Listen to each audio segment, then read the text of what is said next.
Nobody ever asks why Treebeard speaks of the Entwives in the past tense, as if their disappearance was not a mystery to be solved, but a conclusion already reached. When he tells Merry and Pippin about the vanished Entwives in the heart of Fangorn, his ancient voice carries the weight of certainty, not hope. "I do not think we shall meet again," he says, and there's something in those words that suggests he knows more about their fate than he's willing to admit, even to himself. This is the question this video has been building toward. Did the Entwives truly vanish without a trace, or do the scattered references across Tolkien's works reveal a darker truth that even the Ents have chosen to forget?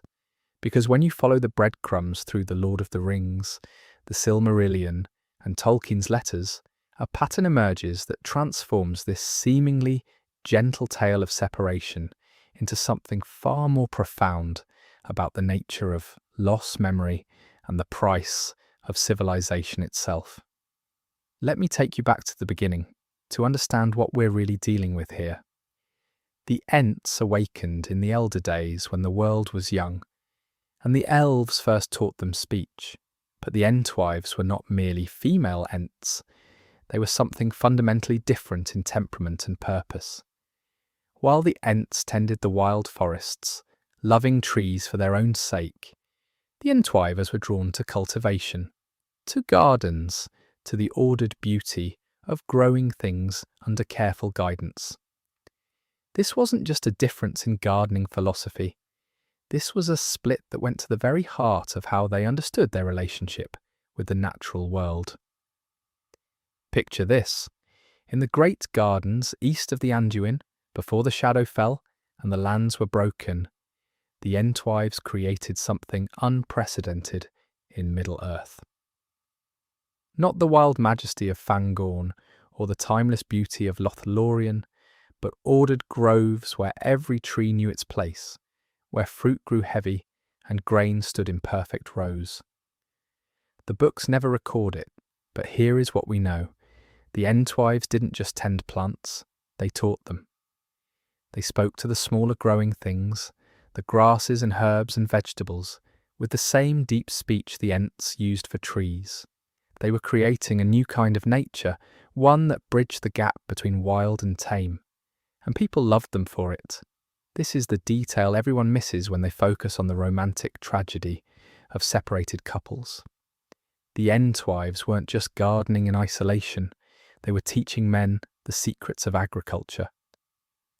Tolkien mentions in his letters that the Entwives were remembered in the agricultural traditions of men, woven into their harvest songs and planting rituals.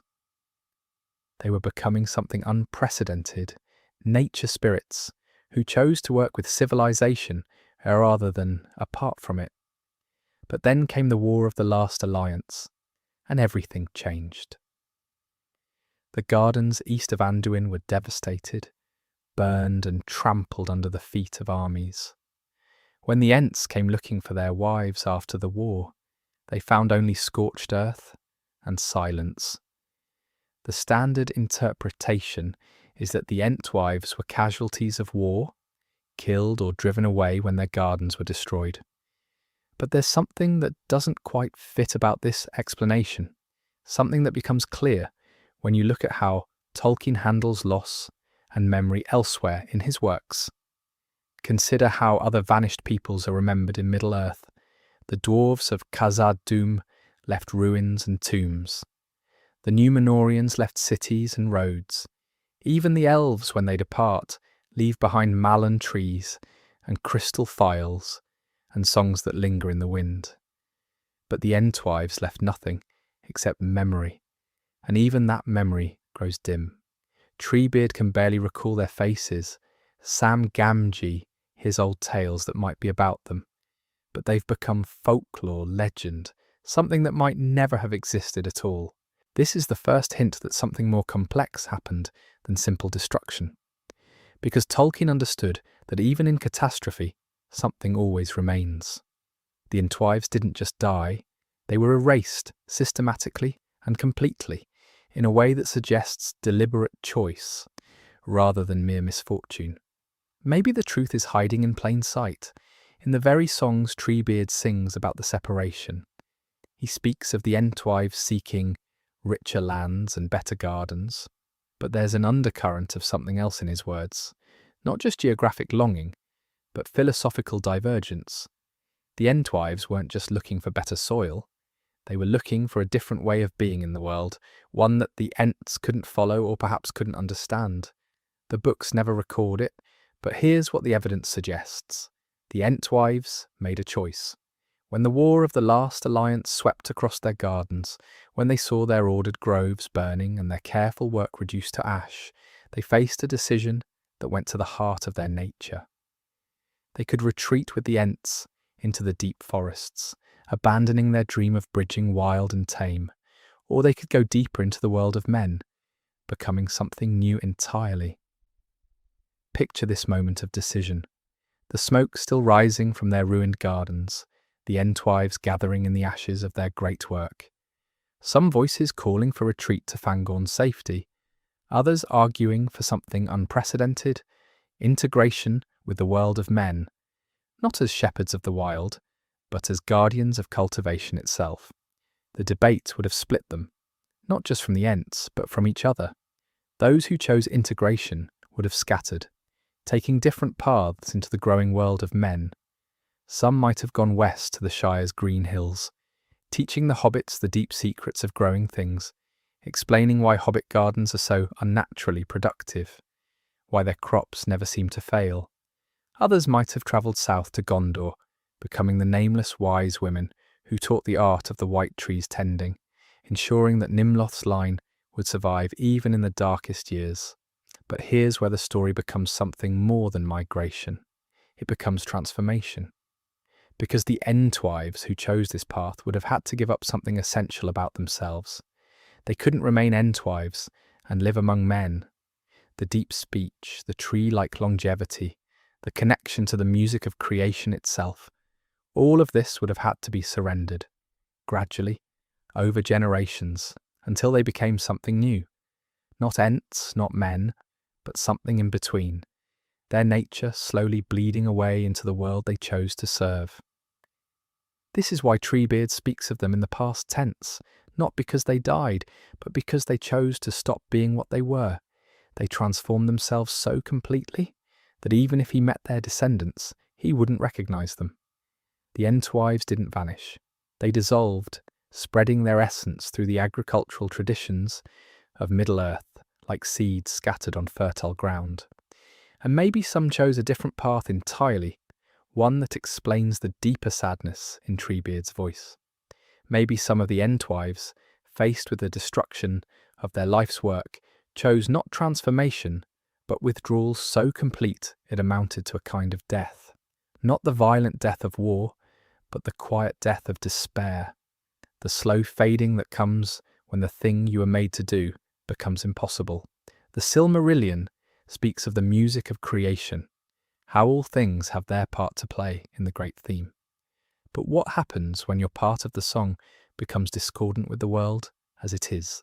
The Entwives were created to tend growing things, but their vision of tending, ordered, cultivated, in harmony with civilization, became impossible in a world increasingly divided between wild and tame, between nature and culture.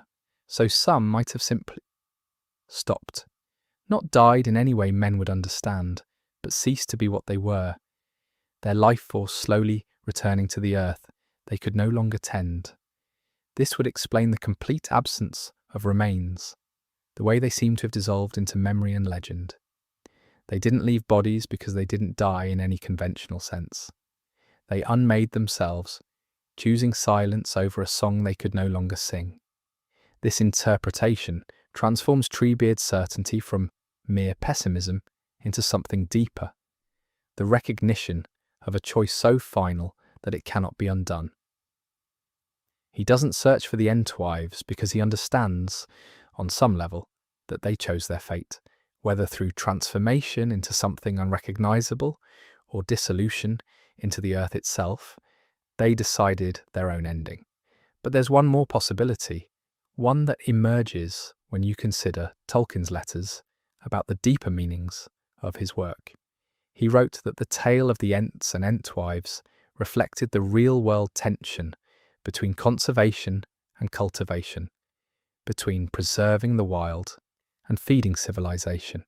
Maybe the Entwives didn't just represent a different approach to nature. Maybe they represented the future itself, the inevitable victory of cultivation over wilderness. Picture this.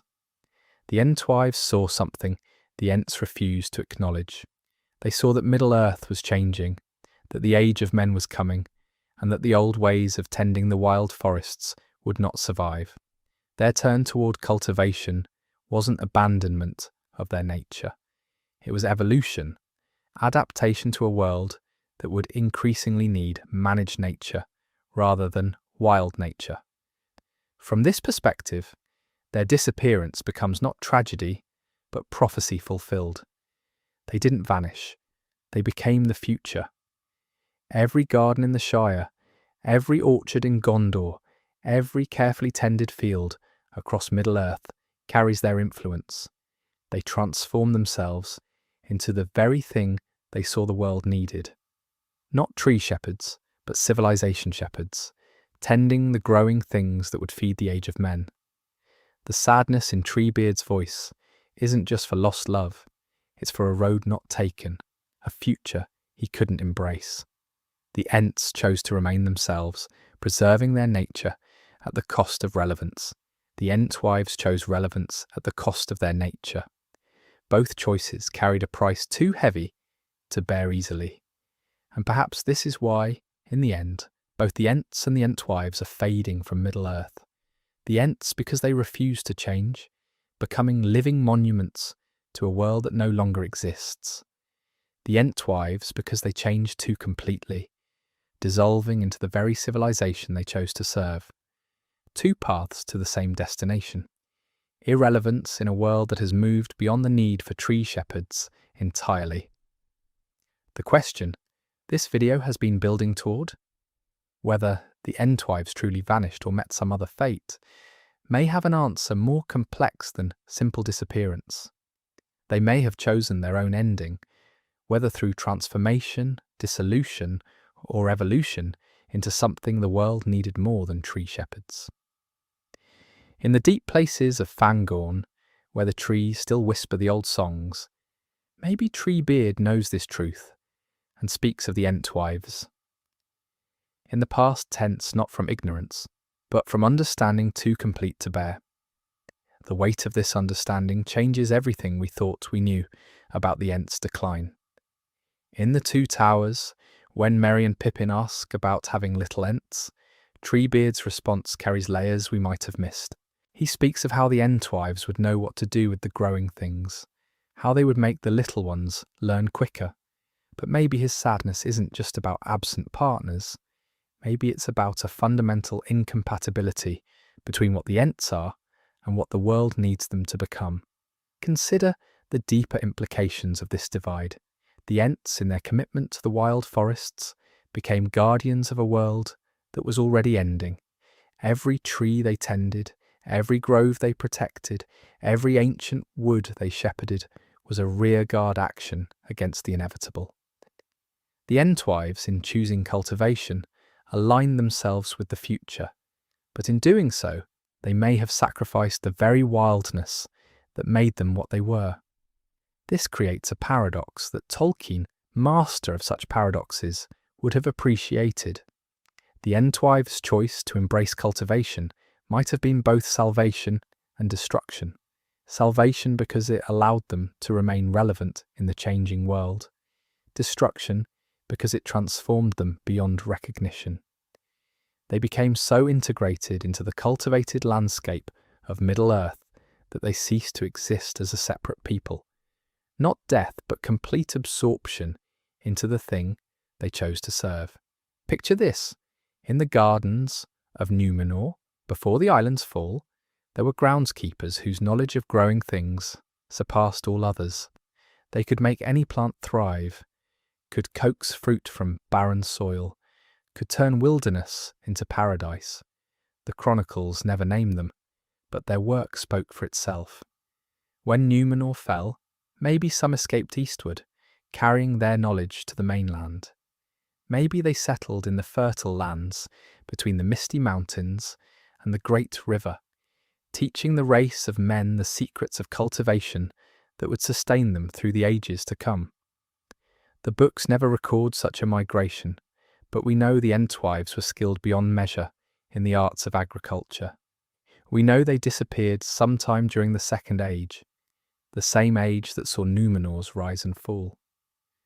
We know that by the Third Age, the lands of men had developed sophisticated agricultural practices that seemed almost magical in their effectiveness.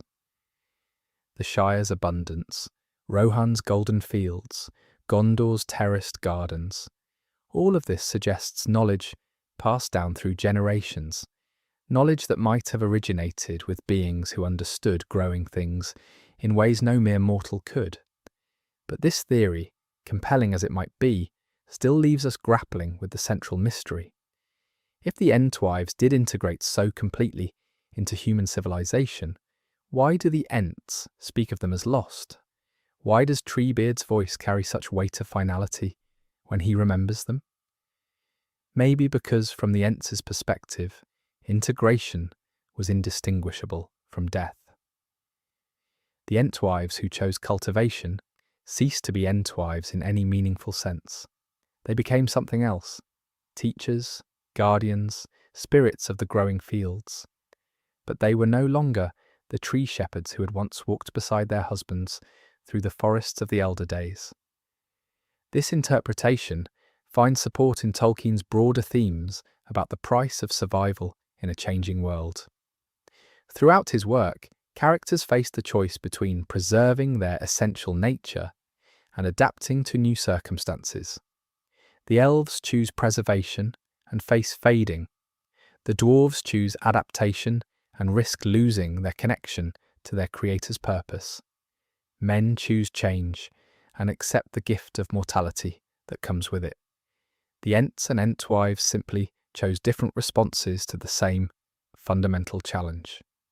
The Ents chose to remain themselves at the cost of relevance. The Entwives chose relevance at the cost of themselves. Both choices led to loss.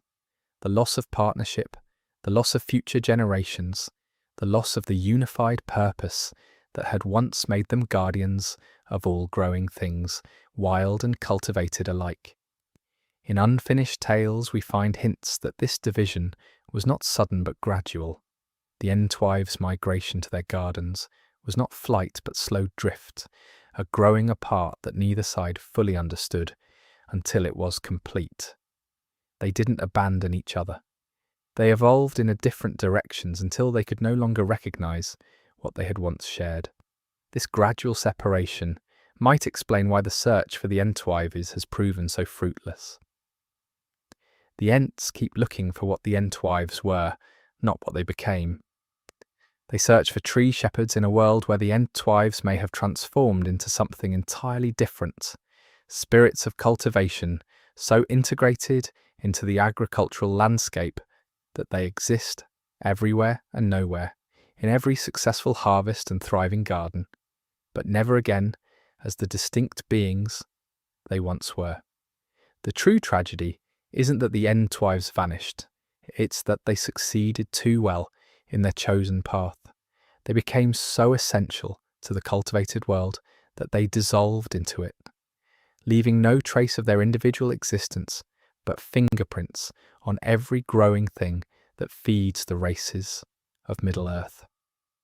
From this perspective, Treebeard's ancient sadness carries a different weight. He mourns not just lost companions, but a lost possibility.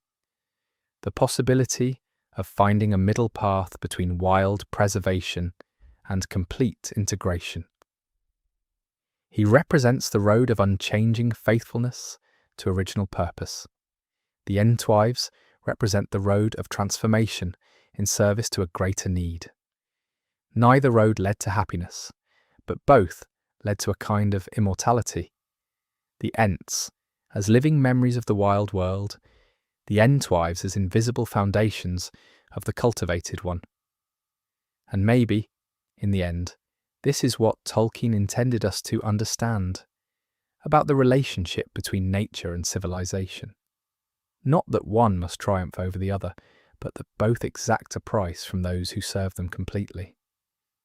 The Ents paid with loneliness and irrelevance. The Entwives paid with identity and recognition. Both sacrifices were necessary for the world to continue, but neither was sustainable indefinitely. In the Fourth Age, as men inherit Middle-earth more completely, both the wild forests and the cultivated gardens will need new guardians. The old tree shepherds, whether wild or tame, have given what they could give. The future belongs to those who can find the balance that eluded both Ents and Entwivers, the balance between preservation and progress, between honouring what was and nurturing what must be. Perhaps the next great mystery isn't what happened to the Entwives, but what will rise to take their place when the last Ent falls silent and the last garden forgets the touch of hands that knew the secret names of growing things. But there's something else we need to consider, something that might change how we understand this entire tragedy. What if the separation between Ents and Entwives wasn't as complete as Treebeard believes? What if some connection persisted, hidden beneath the surface of his ancient grief? Think about what we actually observe in the Shire when Frodo returns from his great journey. The Unfinished Tales mentions that the gardens and fields of the hobbits show an unusual resilience, a capacity for recovery that surprises even Gandalf. After the scouring of the Shire, the damaged lands heal with remarkable speed. Sam uses Galadriel's gift of soil and a single Malorn seed. Yes, but the response of the existing plants suggests something more than elvish magic at work. The very earth seems eager to cooperate, as if it remembers how to be fruitful in ways that go beyond natural processes. Now consider this detail from The Lord of the Rings that often gets overlooked. When the Ents attack Isengard, they don't just destroy Saruman's machinery, they redirect the river to flood the circle. But here's what's curious. They know exactly how to make the land bloom again after the destruction. The Ents, supposedly ignorant of cultivation, demonstrate an intuitive understanding of how to heal damaged earth. They know which waters will cleanse corruption and which stones must be moved to let new growth take root. Maybe the knowledge never fully left them. Maybe the separation between wild tending and cultivated tending isn't as absolute as we've been assuming. Picture this possibility. The Entwives didn't simply vanish into agricultural mysticism. Some part of them, their accumulated knowledge, their understanding of the deep connections between soil and seed, between intention and growth, somehow passed back to the Ents. Not as conscious memory, but as instinct that surfaces in moments of great need. When Treebeard speaks of forgetting how to find the Entwives, perhaps he means forgetting how to access this deeper knowledge that still flows between them. The books never record it, but here's what we know about the nature of consciousness in Tolkien's world. The Silmarillion tells us that the music of creation continues to play out through all subsequent ages, that the themes established in the beginning echo and re-echo in new variations. If Ents and Entwives were once part of the same musical theme, the theme of tending and growing, then their separation might not be a complete severing, but a modulation into different keys of the same fundamental harmony. This would explain something that has always puzzled careful readers. Why do the Ents seem to grow more active and purposeful as the Third Age progresses, culminating in their decisive action at Isengard? Traditional interpretations focus on their anger at Saruman's destruction, but what if something else was stirring? What if the growing threat to all growing things, from Isengard's machinery to Mordor's wastelands, activated some deeper connection to the cultivated world they had supposedly abandoned? When Treebeard describes the Entwives' love of order and planning, he speaks with a mixture of fondness and incomprehension as if recalling something beautiful, but alien to his nature. Yet the Ents' attack on Isengard shows remarkable strategic thinking. They don't just rage blindly, they systematically dismantle a complex industrial operation, redirect waterways with engineering precision, and leave the land ready for regeneration. This doesn't sound like purely wild behaviour. It sounds like the marriage of wild power with cultivated intelligence. Perhaps the real tragedy isn't that Ents and Entwives lost each other, but that they lost the ability to recognise their continued connection. The Entwives' transformation into agricultural spirits might have created a communication barrier, not a complete separation. They speak now in the language of seasons and harvests, while the Ents still listen for the older tongue of root and branch. The conversation continues, but neither side recognises the other's voice.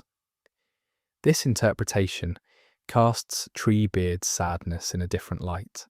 He mourns not just absent companions, but a lost fluency, the ability to understand messages that still arrive with every successful crop, every garden that thrives beyond expectations, every forest clearing that somehow maintains its fertility year after year. The Entwives haven't vanished. They've learned to speak in ways the Ents no longer remember how to hear. And this brings us back to that central question this video has been building toward. What really happened to the Entwives? Maybe we've been asking the wrong question entirely. Maybe the question isn't what happened to them, but what's still happening between them and the world they chose to serve. Consider the implications if this connection persists. Every time a garden flourishes under careful tending, every time damaged land recovers from abuse, every time the balance between wild growth and human cultivation finds a sustainable harmony, these might not be separate phenomena, but expressions of an ongoing relationship between forces that appear divided but remain fundamentally connected. The fourth age in this reading doesn't represent the end of the tree shepherds, but their transformation into something new. As men inherit Middle-earth more completely, they inherit not just land, but the accumulated wisdom of both Ents and Entwives, wild preservation and thoughtful cultivation united in service to the growing world. The gardeners of Gondor, the farmers of Rohan, the Shire folk tending their fields and woods, all of them become the inheritors of this ancient partnership, whether they know it or not. This might be why Tolkien never gave us a definitive answer about the Entwives' fate. The mystery isn't meant to be solved, but lived. Every reader who tends a garden, every person who finds ways to honour both wildness and cultivation, every community that learns to work with natural processes rather than against them. They're all participating in the continuing story of Ents and Entwives. The separation was real, and the sadness was real, but the deeper connection endures in new forms. Treebeard's longing points toward a future reunion that won't come through searching the ruins of the past, but through discovering new ways for the wild and the cultivated to recognise their fundamental kinship. In the end, perhaps that's what the mystery of the Entwives teaches us about loss and transformation. Not everything that disappears is gone. Not everything that changes is destroyed. Sometimes what we mourn as ending is actually beginning. The beginning of something too large and subtle for us to recognise until we learn to see with different eyes. The Entwives are still here, still tending, still teaching anyone willing to learn the patient art of helping things grow. They just speak now in a language written in leaves and soil, in the slow success of sustainable harmony between human need and natural abundance. And somewhere in the deepest woods, the Ents are still listening, still learning to hear voices that never really fell silent. They just learned to sing in keys that sound like morning dew on newly planted seeds. But what does this mean for our understanding of time itself in Tolkien's world? Because if we accept that the Entwives persist in transformed states, we must grapple with how Middle-earth experiences duration differently than we do. The Ents measure years in tree rings and seasons in the slow dance of root and branch. Their sense of soon encompasses decades. Their notion of lost might span millennia before reaching any final judgment. When Treebeard speaks of searching for the Entwives, he isn't necessarily describing a quest bounded by mortal urgency. He's describing a process that unfolds across geological time. This temporal disconnect explains why the Ents never mounted systematic expeditions to the Brownlands or sent envoys to every corner of Middle-earth. From their perspective, such haste would be unseemly, even counterproductive. If the Entwives chose transformation over destruction, if they dissolved into the growing world to preserve their essence, then finding them isn't a matter of searching specific locations. It's a matter of learning to perceive their influence wherever cultivation and wildness achieve sustainable balance. The Silmarillion tells us that the music of creation continues throughout the ages, with each era adding new themes to the fundamental harmony. Perhaps the separation of Ents and Entwives represents one movement in this larger symphony, a necessary discord that enables richer harmonies to emerge. The sadness Treebeard carries isn't the end of the story, but a bridge between what was and what might yet be. His longing keeps alive the possibility of reunion, while the world slowly learns new ways for opposing forces to dance together. Consider how this reading transforms our understanding of the Shire's agricultural success. Tolkien describes Hobbitlands as unusually fertile, their gardens and farms thriving with minimal apparent effort. The hobbits themselves seem surprised by this abundance, attributing it to good soil and favourable weather. But what if their prosperity reflects something deeper? What if the Shire became a place where Entwife influence found particularly receptive ground? The Hobbits' approach to land management combines careful cultivation with deep respect for natural processes. They don't clear-cut forests or drain wetlands. They work with existing topography, plant diverse crops, maintain hedgerows and wild spaces alongside their fields. Their agricultural practices mirror the Entwives' ancient wisdom about encouraging rather than commanding growth. In this light, the Shire's abundance becomes evidence of ongoing Entwive presence, not visible as tree shepherds, but active as the subtle intelligence that guides sustainable prosperity. This interpretation gains weight when we examine Tolkien's letters about environmental themes in his work. He wrote extensively about his horror at industrial destruction of natural landscapes, his sense that mechanized agriculture represented a fundamental betrayal of the relationship between people and land. The Entwives' disappearance in this context becomes a parable about what happens when cultivation becomes exploitation, when the patient art of encouraging growth gives way to the violent extraction of resources. But Tolkien wasn't writing apocalyptic literature. His deepest themes concern renewal and hope, the possibility of healing even after devastating loss. The Entwives' transformation, their dissolution into the growing world itself, represents not defeat but evolution. They become the living memory of sustainable abundance, the accumulated wisdom that whispers to anyone willing to listen about better ways to tend the earth. Picture this: a young farmer in Gondor during the Fourth Age, working marginal land that previous generations had given up as barren. She tries the old methods: heavy ploughing, monoculture planting, fighting against natural water patterns, and achieves only modest yields.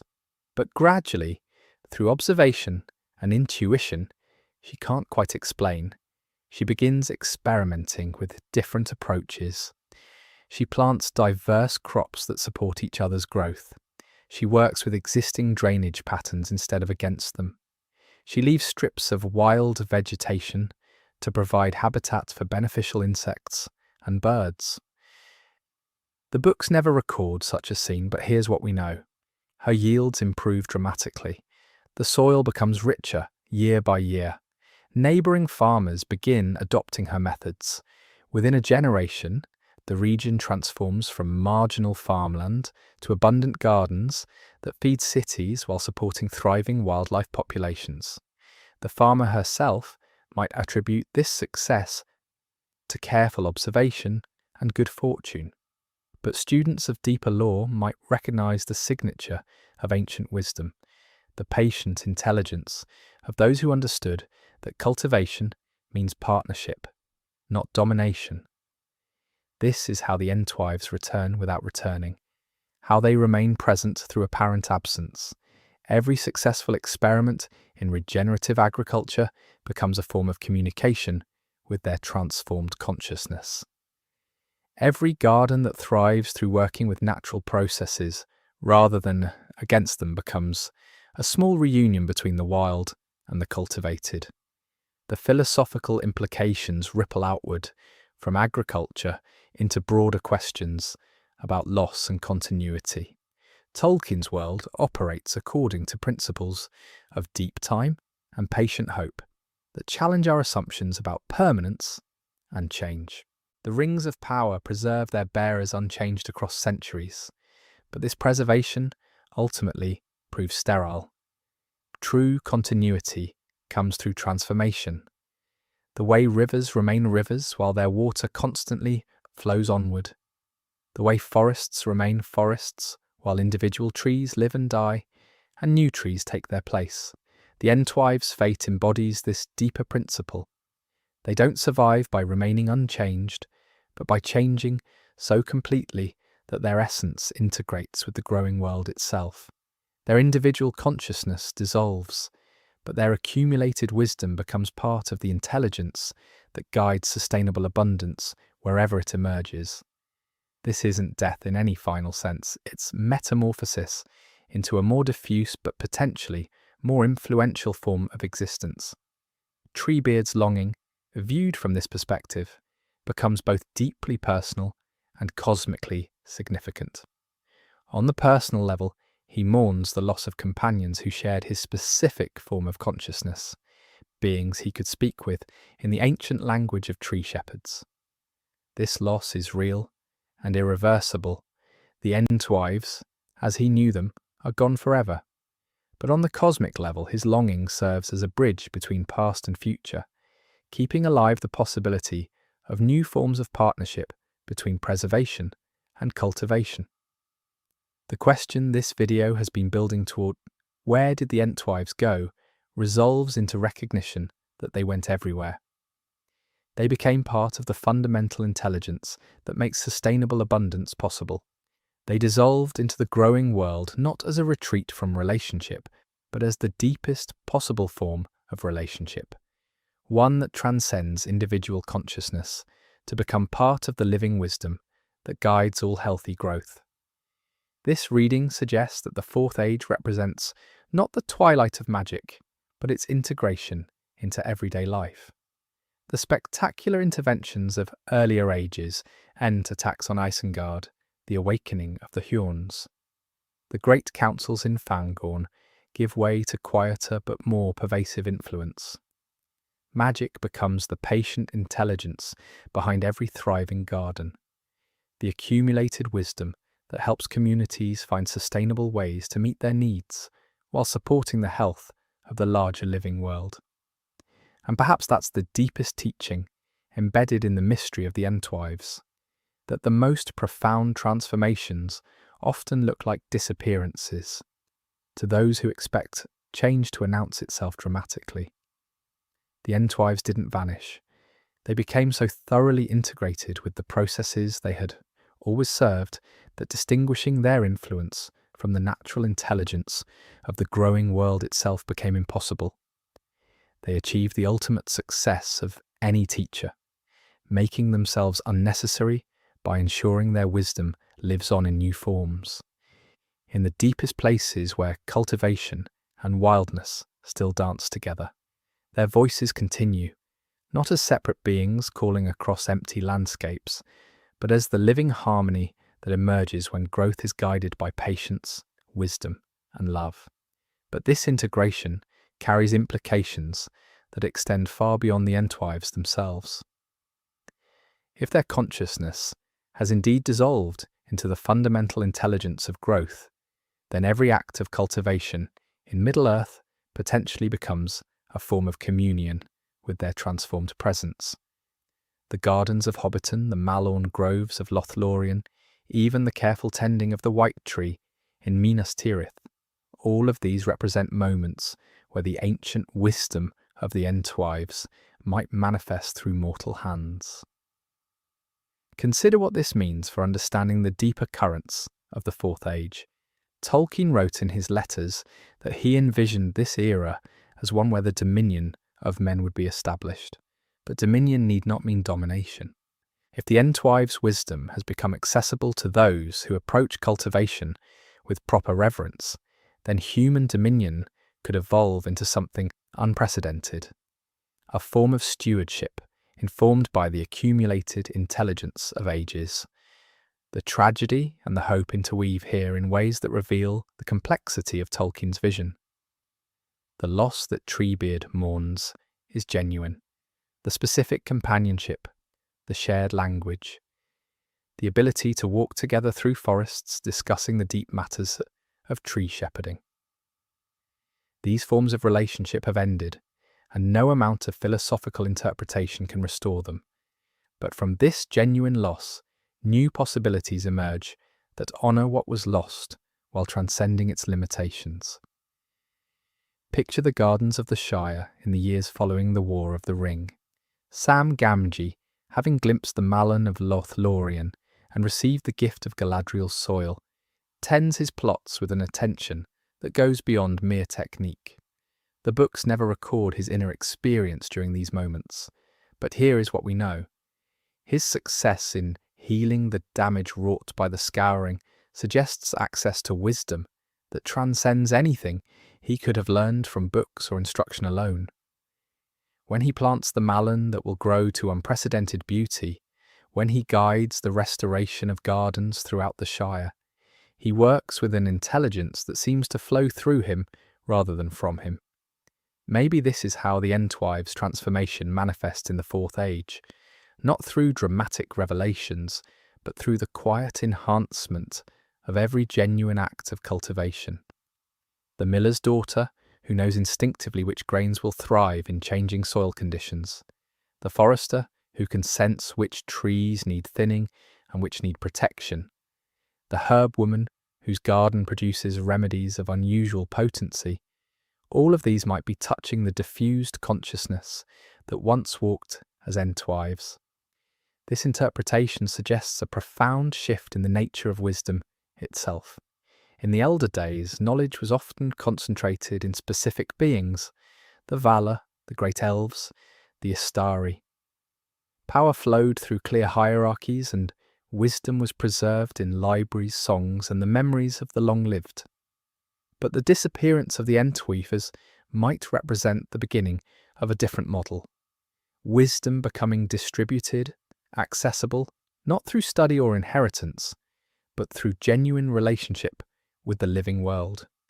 The implications ripple outward into questions of authority and responsibility. If cultivation wisdom is no longer the exclusive province of tree shepherds, but becomes available to any who approach growing things with proper attention, then the relationship between knowledge and power fundamentally changes. The Entwives, by dissolving their individual authority, may have democratized access to the deepest secrets of sustainable abundance. But this democratization comes with its own challenges. The concentrated wisdom of the Entwives included not just knowledge of how to make things grow, but understanding of when not to intervene, when to let natural cycles proceed without human enhancement. Their transformed presence might offer cultivation techniques to anyone who genuinely seeks them, but it cannot force the wisdom to use such techniques responsibly. Here we encounter one of the deepest tensions in Tolkien's work: the relationship between power and corruption. The ring represents the extreme case, power that inevitably corrupts its wielder, but even beneficial power carries risks.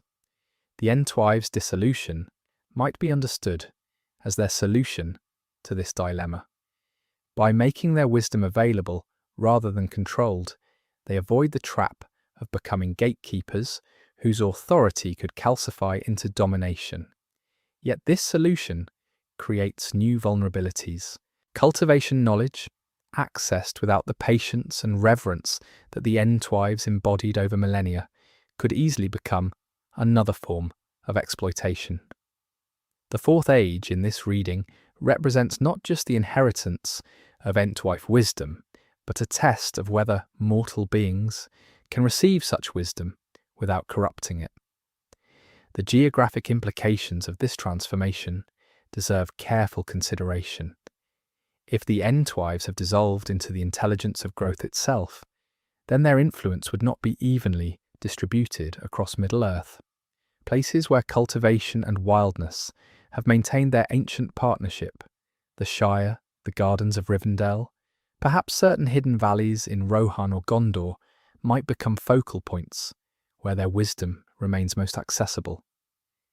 Conversely, regions where the balance between cultivation and preservation has been severely disrupted, the desolation around Mordor, the industrial wasteland created by Saruman's machinery, areas where forests have been clear-cut without regard for regeneration, might represent places where the Entwives' transformed consciousness cannot easily manifest. Their wisdom flows most readily where the fundamental relationships they spent ages nurturing remain intact. This geographic dimension adds another layer to Treebeard's longing. When he searches the forests calling for his lost companions, he may be unconsciously seeking those places where their influence remains strongest, where the boundary between their transformed consciousness and the natural intelligence of growing things becomes most permeable. His wandering represents not just personal grief, but a form of pilgrimage to sites where communion with their changed presence might still be possible. The temporal aspect of this mystery also demands attention. The Entwives' transformation, if it occurred gradually over centuries, would mean that Middle-earth has been slowly adapting to their new form of presence throughout the later ages. The increasing sophistication of cultivation techniques, the development of more sustainable relationships between communities and their surrounding landscapes, even the emergence of figures like the Green Knight in mortal folklore, all of these might represent stages in this long adaptation. From this perspective, the War of the Ring represents not just a military and political crisis, but a test of whether this new form of wisdom sharing can survive the pressures of conflict and rapid change. The scouring of the Shire becomes particularly significant. Saruman's industrial devastation represents exactly the kind of exploitation that would sever communities from access to the Entwives' distributed wisdom, while the healing that follows demonstrates the resilience of relationships properly maintained. The philosophical implications extend into questions of consciousness itself. If the Entwives could dissolve their individual awareness into a more distributed form of intelligence, what does this suggest about the nature of identity and continuity?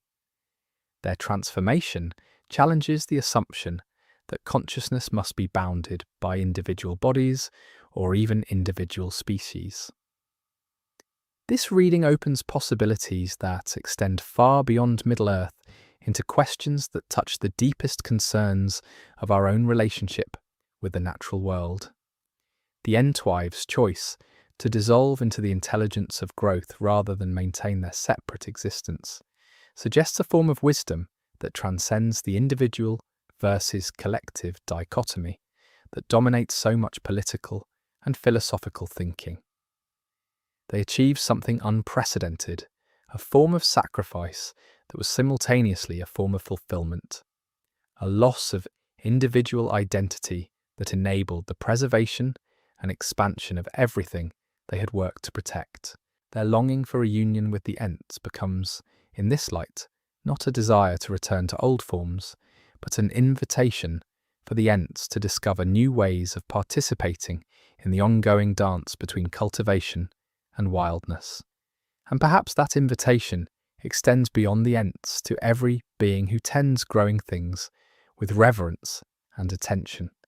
The mystery of where the Entwives went resolves into the recognition that they went into the very possibility of sustainable relationship between conscious beings and the living world. They became the bridge between human need and natural abundance, the intelligence that makes it possible for cultivation to enhance rather than diminish the vitality of the larger community of life. In the end, their disappearance teaches us that the most profound forms of love sometimes require the dissolution of the lover into the beloved, not as destruction, but as the ultimate form of union. The Entwives loved the growing world so completely that they chose to become indistinguishable from its deepest wisdom, ensuring that their care would continue long after their individual voices had fallen silent.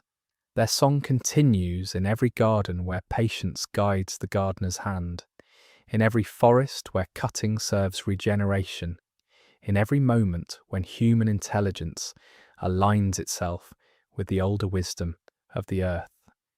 And yet the story of the Entwives lingers unresolved in the imagination, not because it lacks conclusion, but because it invites us to reconsider the very nature of endings.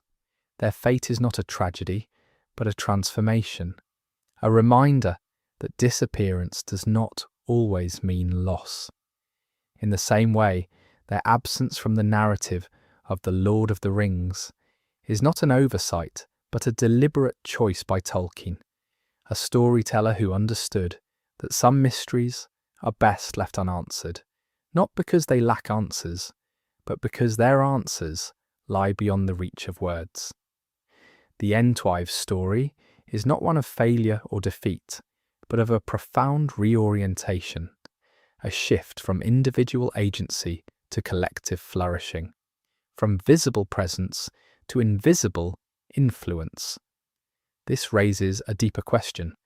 What does it mean to be present? Are the Entwives truly absent, or have they simply shifted into a form of presence that transcends physical boundaries? Their integration into the natural world suggests that they remain active participants in the unfolding story of Middle-earth, their voices blending with the rustle of leaves and the flow of rivers. Their wisdom persists in the cycles of growth and decay, in the balance between cultivation and wilderness, in the quiet moments when the earth itself seems to speak. Their choice to dissolve into the fabric of the natural world is not a retreat but a reclamation, a return to the primordial unity that precedes division and separation. To understand this, we must look beyond the Entwives themselves and consider the larger themes of Tolkien's work. Middle-earth is a world deeply shaped by the interplay between order and chaos, between the forces of preservation and the forces of transformation. The Entwives embody this tension in their very nature, as beings who straddle the boundary between the cultivated and the wild. Their disappearance is not an anomaly, but a fulfillment of their role in the balance of the world. By integrating themselves into the natural order, they ensure that their influence endures, even if their forms are no longer visible. This integration also challenges our understanding of time and continuity. The Entwives' dissolution into the natural world suggests a form of immortality, not as eternal stasis, but as participation in the endless cycles of life. In this sense, they are not truly lost, but have become part of a larger pattern that transcends individual lifespans. Their story invites us to consider what it means to live in harmony with time, to accept the inevitability of change while ensuring that our contributions endure beyond our own existence. The search for the Entwives, then, is not a quest for a physical location, but an exploration of these deeper truths. It is a journey into the heart of what it means to be connected to the world, to find meaning in our relationship with the natural order. Their absence is not a void, but a space filled with possibility, a reminder that the most profound forms of presence are often those that cannot be seen or measured. This brings us back to the Ents, those ancient guardians of the forests who mourn the loss of their partners. Their grief is real, but it is also a testament to the enduring power of the bond they shared with the Entwives. In their longing, we see the human condition mirrored, the ache for connection, the yearning for reunion, the hope that what has been lost might one day be found. Yet the Ents' sorrow is also tinged with a deeper wisdom, a recognition that the Entwives' transformation is not a betrayal, but a fulfillment. Their mourning is not for the Entwives themselves, but for the older ways of being that their disappearance symbolises. This tension between grief and acceptance is at the core of Tolkien's exploration of loss and renewal. Throughout his works, he grapples with the inevitability of change, the passing of old forms, and the emergence of new ones. The Entwives' story is not an exception to this theme, but a profound expression of it. Their disappearance is not an ending, but a transition, a shift from one form of existence to another, from individual identity to collective wisdom. In this light, the search for the Entwives becomes a metaphor for our own relationship with the natural world. It is a reminder that our connection to the earth is not one of dominance or exploitation, but of reciprocity and respect. The Entwives' choice to dissolve into the natural order is a model for how we might live in harmony with the world around us, recognizing that our well-being is inseparable from the health of the ecosystems we inhabit. Their story is a call to cultivate not just gardens, but relationships, to tend the living world with the same care and devotion that they embodied. This leads us to the final, most resonant question. What does the search for the Entwives reveal about our own place in the world? Their story is not just a tale from Middle-earth, but a reflection of our own struggles and aspirations. It is a reminder that the search for meaning is not a solitary journey, but a collective endeavour, one that requires us to look beyond ourselves and recognise our interconnectedness with the larger web of life. The Entwives' disappearance is not a failure, but an invitation to see ourselves as part of a larger story, to find our place within the cycles of growth and renewal that sustain the world. And so the mystery of the Entwives endures, not because it lacks resolution, but because it points us toward a deeper understanding of ourselves and our relationship with the natural world. Their story is a testament to the power of transformation, the possibility of finding meaning in loss, and the enduring wisdom of the earth. In the end, the search for the Entwives is not about finding them, but about discovering what their absence reveals, about the world, about ourselves, and about the timeless dance between cultivation and wildness that defines our existence. Perhaps the next mystery lies not in Middle-earth, but in our own hearts, the question of how we might follow the Entwives' example, dissolving our own boundaries to become part of something greater. Let's turn now to the land itself, because the fate of the Entwives is woven into the very soil of Middle-earth. If we trace the paths they once walked, the contours of their disappearance begin to take shape. Consider the brown lands, that wasted, desolate stretch east of the Anduin, where even the memory of green things has withered.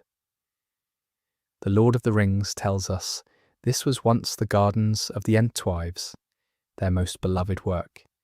But by the time of the War of the Ring, it is a place where the very memory of grass had gone. What happened here?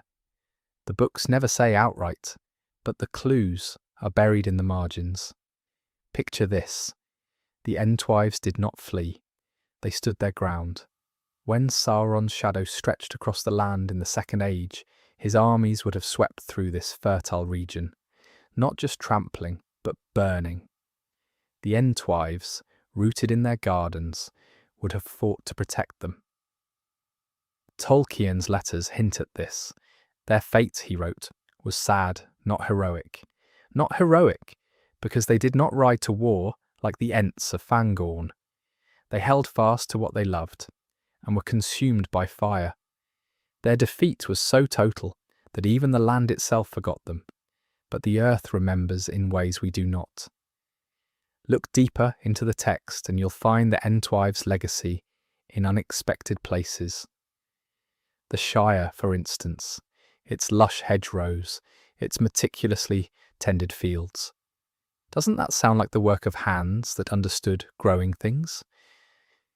There's a quiet suggestion in Tolkien's world that some of the Entwives' knowledge survived, passed down through generations of hobbits and farmers who learned to listen to the land.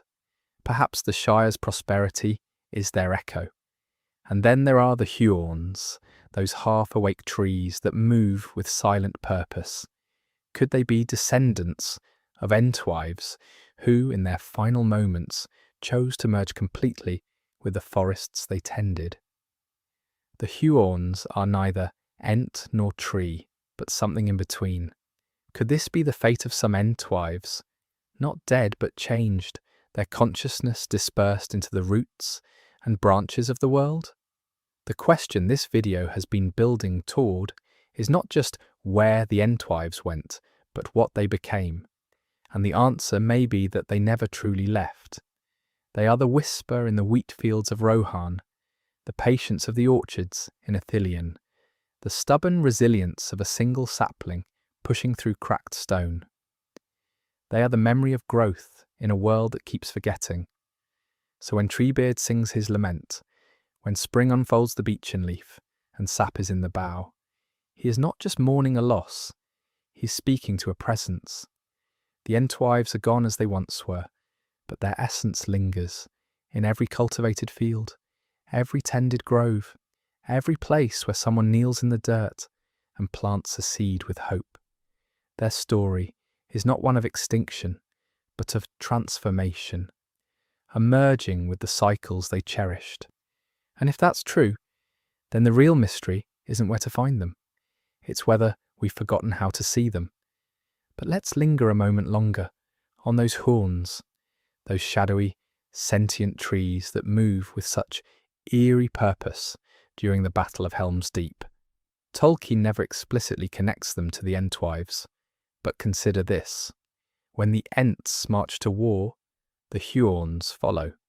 Not as soldiers, but as silent witnesses. They don't roar like Treebeard. They rustle. They don't crush orcs with fists. They envelop them. Their violence is the violence of a forest reclaiming itself. Doesn't that sound like the work of gardeners pushed to vengeance? Picture this. As Sauron's fires rage through the Brown Lands, some Entwives might have done the unthinkable, shed their physical forms entirely, letting their spirits sink into the roots of the world. Not dead, but diffused. The books never record it, but here's what we know. The Huorns are ancient, older even than the Ents' memory of them. And they are tied to places of deep sorrow.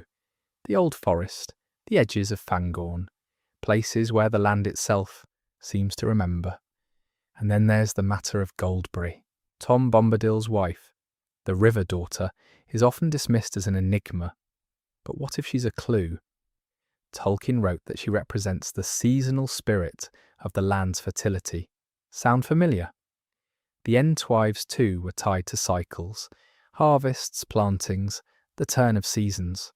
Goldberry isn't an Entwife, of course, but she's proof that in Middle-earth, the spirit of cultivation can take unexpected forms. Perhaps the Entwives didn't disappear, perhaps they dispersed, their essence seeping into rivers, fields, even the songs farmers hum while sowing seeds. Tolkien's world is alive with these echoes. Just listen to the Shire's folk songs, full of apple blossoms and barley. No one remembers who first sang them, but someone did. Now consider the Shire's most curious secret, the mathams. Those odd, homely objects hobbits pass around for generations, never quite throwing anything away. It's a small thing, but telling. Hobbits have an almost sacred relationship with preservation. And isn't that what the Entwives did? They didn't conquer or build, they sustained. Maybe their greatest legacy isn't lost cities or hidden groves, but an unbroken chain of care, passed from Entwives to the first farmers, from farmers to hobbits, from hobbits to, well, to us. Every time you plant something and watch it grow, you're speaking their language. But let's return to that original question one last time. What became of the Entwives?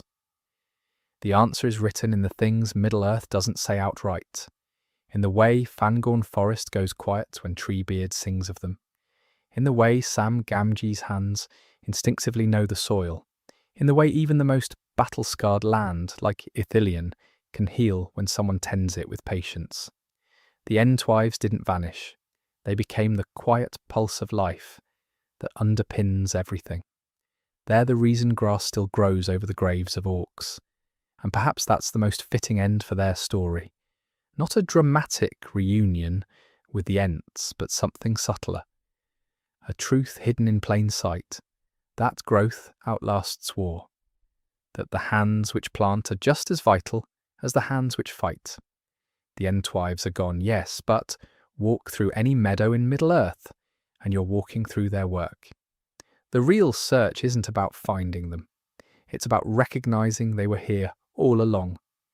Which leaves us with one final thought. If the Entwives are woven into the land itself, what other lost things might be sleeping just beneath the surface? Consider the Brown Lands, that vast desolate stretch east of the Anduin, where even the memory of green things seems to have been scoured away. Aragorn calls it a place where the Entwives once walked, and the very name feels like a wound. Brown. Not blackened, not ruined, just empty, as if the land itself forgot how to be alive. But here's what no one asks. Why would Sauron bother? Why would the Dark Lord in the midst of war expend energy to strip a fertile region down to barren dust? The answer whispers of something deeper than mere malice, because Sauron didn't just destroy the Entwives' gardens, he erased them systematically, deliberately, almost fearfully.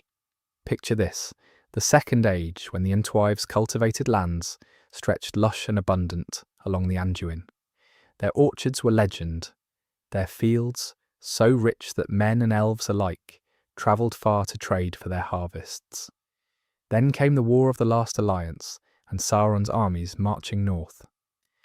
Military logic would dictate securing those lands as supply routes. But Sauron doesn't take them.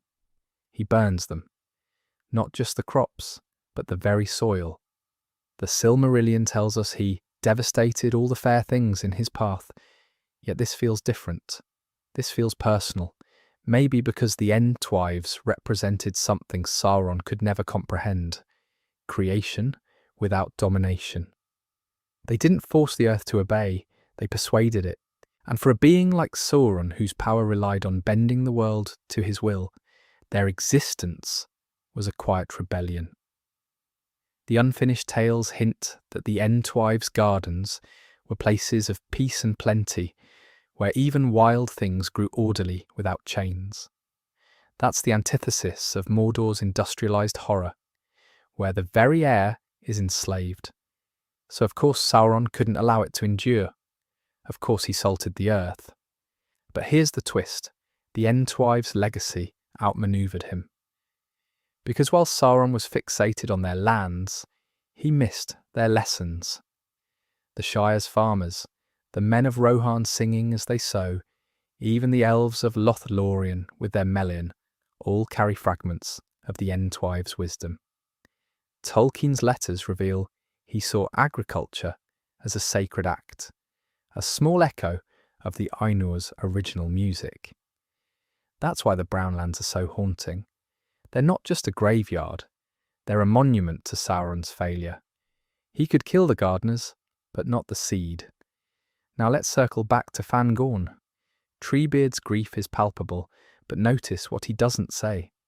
He never claims the Entwives are dead. Lost? Yes. Gone? Certainly. But death. That word never passes his lips. And for an Ent, words are precise things. So what if the Entwives didn't die in the Brownlands? What if they adapted? The Lord of the Rings mentions one tantalizing clue. The elves of Mirkwood trade with the men of the distant east, acquiring seeds for strange flowers. Those men dwell near the Sea of Rune, east of the Brownlands, in regions Sauron's shadow, touched but never fully controlled. The books never elaborate, but here's what we know. Rune's people were master horse breeders, their plains fertile enough to sustain vast herds. Ideal land for cultivators, fleeing ruin. And consider this, when Treebeard sings of the Entwives, he describes them walking alone. Not together, not as a people. Alone. Maybe the scattering was the point.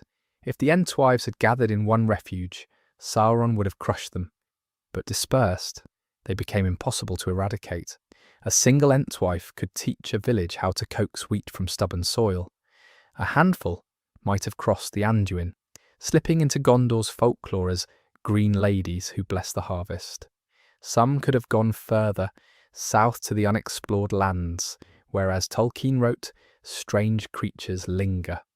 The world is vast and Entwives are patient, which brings us to the most radical possibility of all.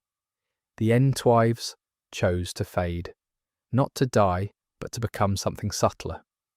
Remember, these are beings who embodied the marriage of nature and nurture.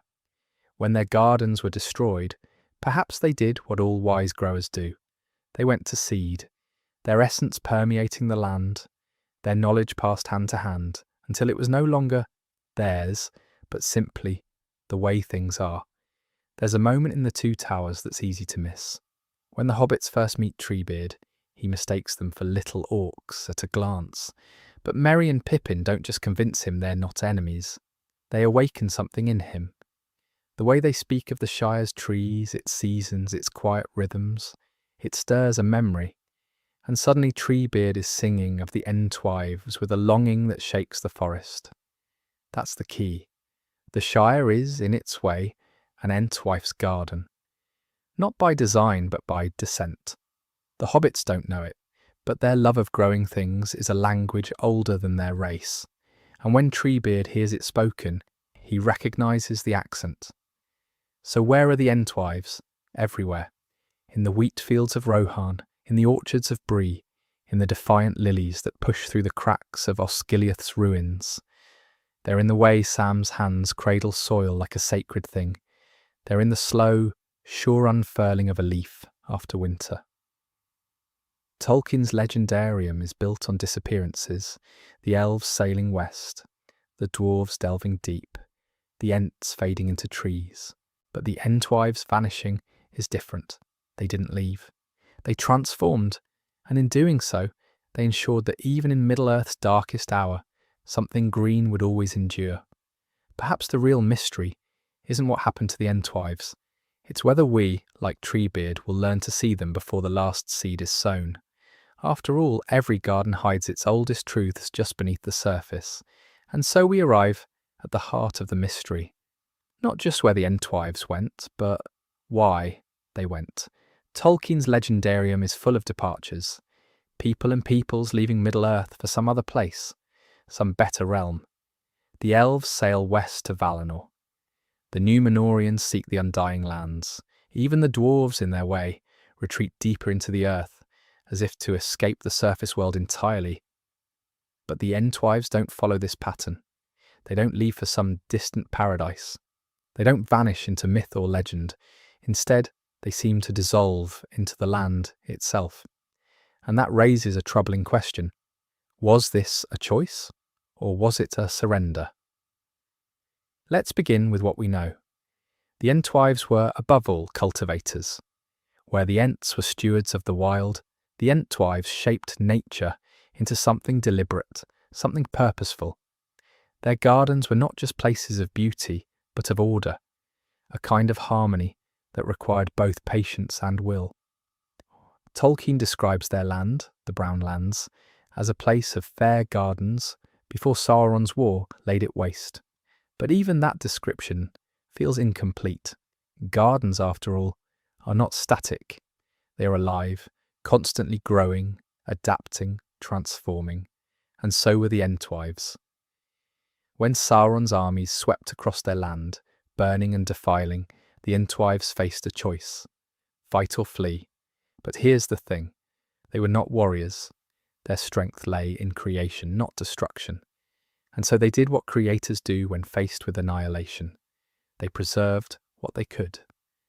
Some may have fled north, toward the Shire, where hobbits were just beginning to cultivate their own patch of earth. Others may have gone east, across the Anduin, into the lands of men. But the most intriguing possibility is that some Entwives stayed, not to fight, but to endure. Picture this: as Sauron's forces raised their gardens, the Entwives planted seeds, seeds that could survive even the harshest conditions, seeds that could lie dormant for years, even centuries, waiting for the right moment to sprout. And then as the fires died down and the armies moved on, the Entwives themselves began to change. They became less like beings and more like forces, an essence that seeped into the soil, that whispered through the roots of every tree, that guided the hands of every farmer who ever tilled the earth. In this way, they ensured that their work, their love, would outlast them. But was this a deliberate choice, or was it a consequence of their nature? Tolkien's letters offer a clue. In one, he writes that the Entwives' fate is sad, but he also suggests that it is not entirely tragic. Why? Because the Entwives, in their way, achieved something no other race in Middle-earth did. They became immortal without leaving the world. They became part of the land itself, a living memory that would endure long after their bodies were gone. This raises a profound question. Did the Entwives want East to fade, or did they simply accept it as the only way to survive?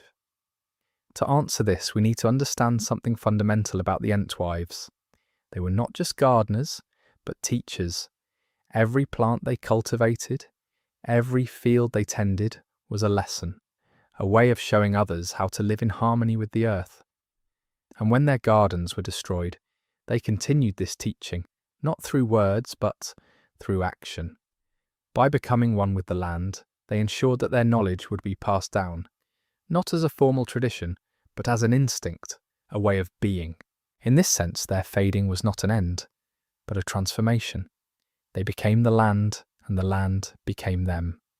And yet, there's a sadness to this. Treebeard's lament for the Entwives is one of the most haunting moments in The Lord of the Rings. When he sings of them, his voice is filled with longing, not just for what was lost, but for what might have been. When the world was young, he says, we walked together, Ent and Entwife, but now they are apart and the world is poorer for it. This raises another question.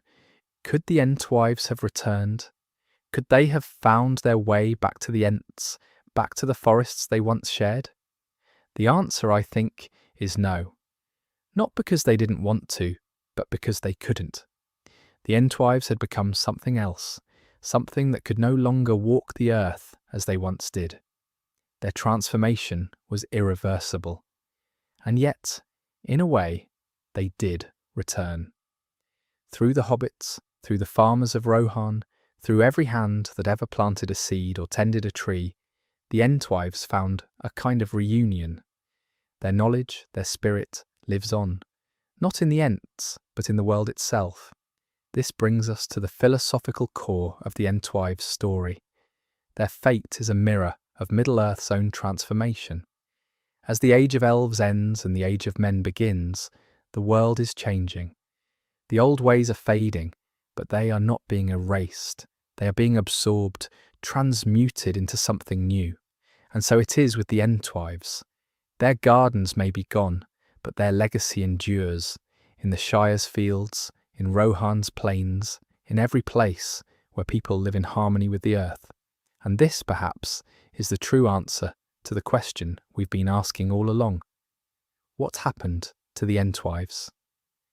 They didn't disappear. They didn't die. They became something greater than themselves. They became the land, the soil, the very essence of growth and renewal. And in doing so, they ensured that even in Middle-earth's darkest hour, something green would always endure. So the next time you walk through a garden or feel the earth beneath your hands, remember the Entwives. They are there, in every leaf, every blade of grass, every seed that pushes its way toward the sun. They are the quiet, patient force that keeps the world alive. And in their way, they are still teaching us, if only we're willing to listen. Which leaves us with one final mystery. What became of the Entwives' most sacred place, the gardens they once tended with such care? Perhaps that is a tale for another time. But before we leave the fate of the Entwives entirely, there's one lingering question we haven't fully addressed. Why did they choose to leave the forests in the first place? It's easy to assume their separation from the Ents was accidental, a tragedy of war, a simple drifting apart. But what if it was something more deliberate? What if the Entwives chose to walk away? Consider this. The Ents were creatures of preservation. They guarded the ancient trees, the oldest living things in Middle-earth, with a fierce, unchanging devotion. But the Entwives, they were cultivators. They didn't just tend what was already there.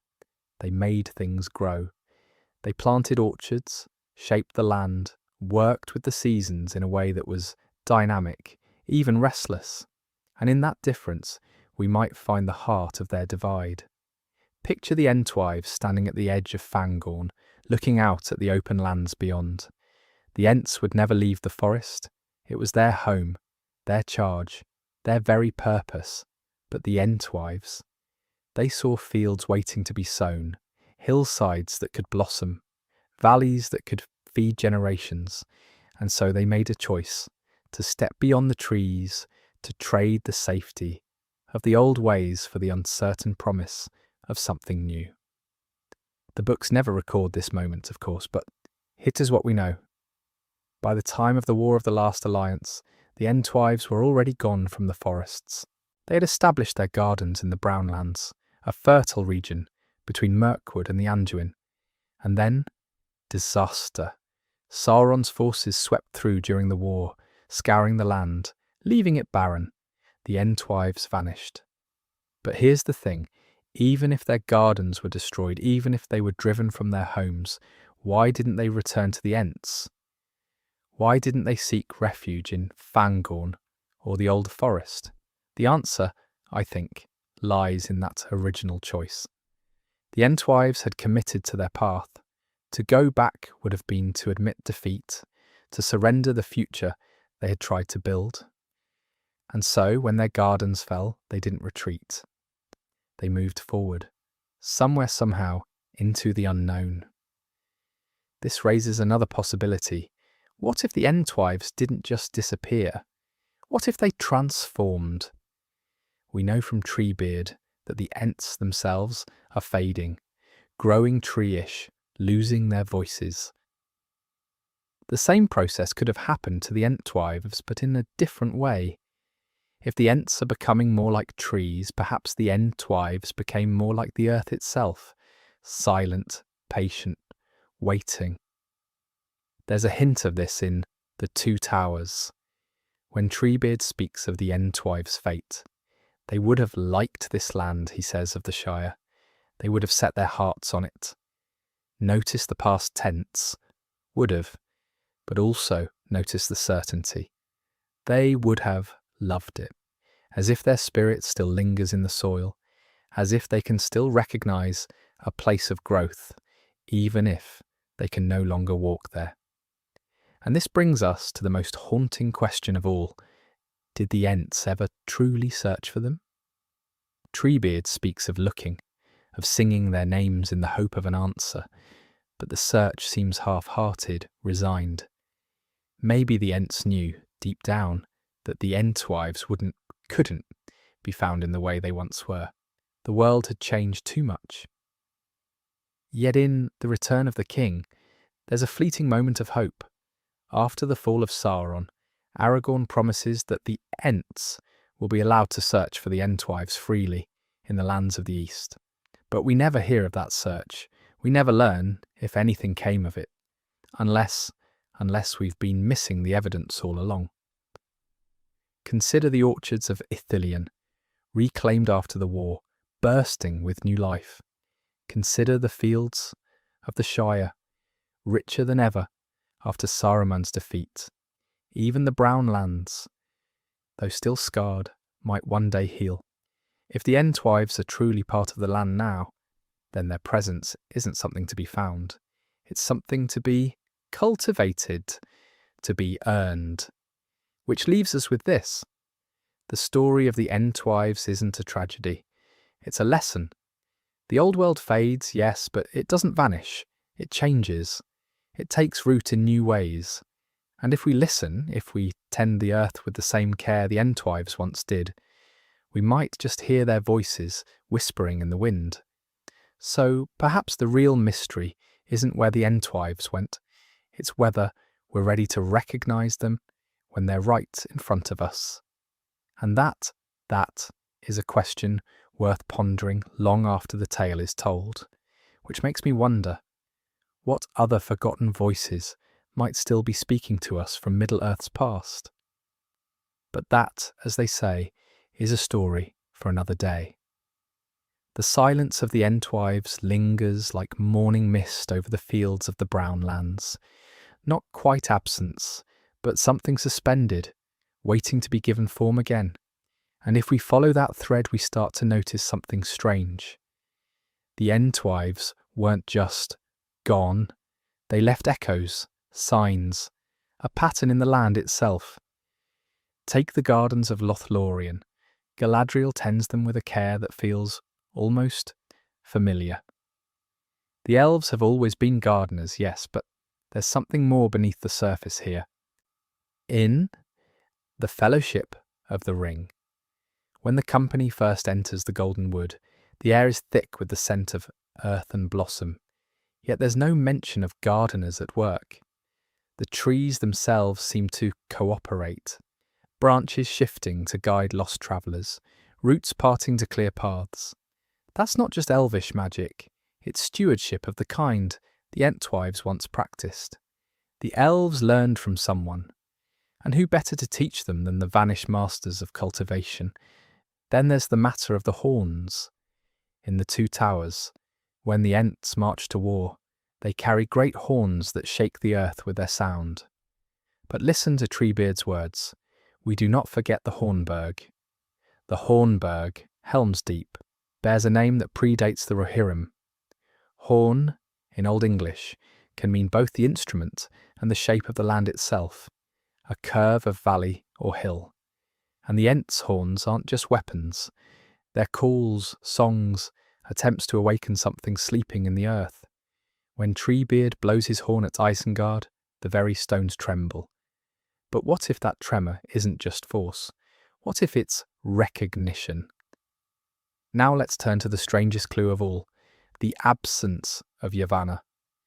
The Vala who created the Ents is curiously silent in the Third Age. She doesn't appear in the War of the Ring, doesn't intervene when her children suffer. But in the Silmarillion, we learn that Yavanna's greatest fear was that the children of Aula, the dwarves, would harm her creations. So she begged Eru for protectors, and the Ents were born. Yet the Entwives are never mentioned in that prayer, almost as if they were an afterthought, or worse, a mistake. Here's what we know. Yavanna's power is tied to growth, to the unfolding of life, and the Entwives embodied that principle. They didn't just guard the forests, they made the barren places bloom. But after the War of Wrath, after Morgoth's fall, Middle-earth's fertility began to wane. The elves faded, the land grew weary, and the Entwives, whose very being was tied to that abundance, found themselves cut off from their source. Their fate may not have been destruction, but transformation. A return to the earth, a scattering of their essence into the soil itself. Which brings us to the final chilling possibility. The Entwives didn't vanish. They dispersed. Their spirits seeped into the orchards of the Shire, the fields of Rohan, even the blasted earth of Mordor after the ring's destruction. Aragorn's promise to let the Ents search for them wasn't an idle gesture. It was a prophecy. Because the Entwives aren't lost. They're everywhere. But there's one last place we haven't looked. The old forest. It's ancient, angry, resistant to change. Everything the cultivated gardens of the Entwives were not.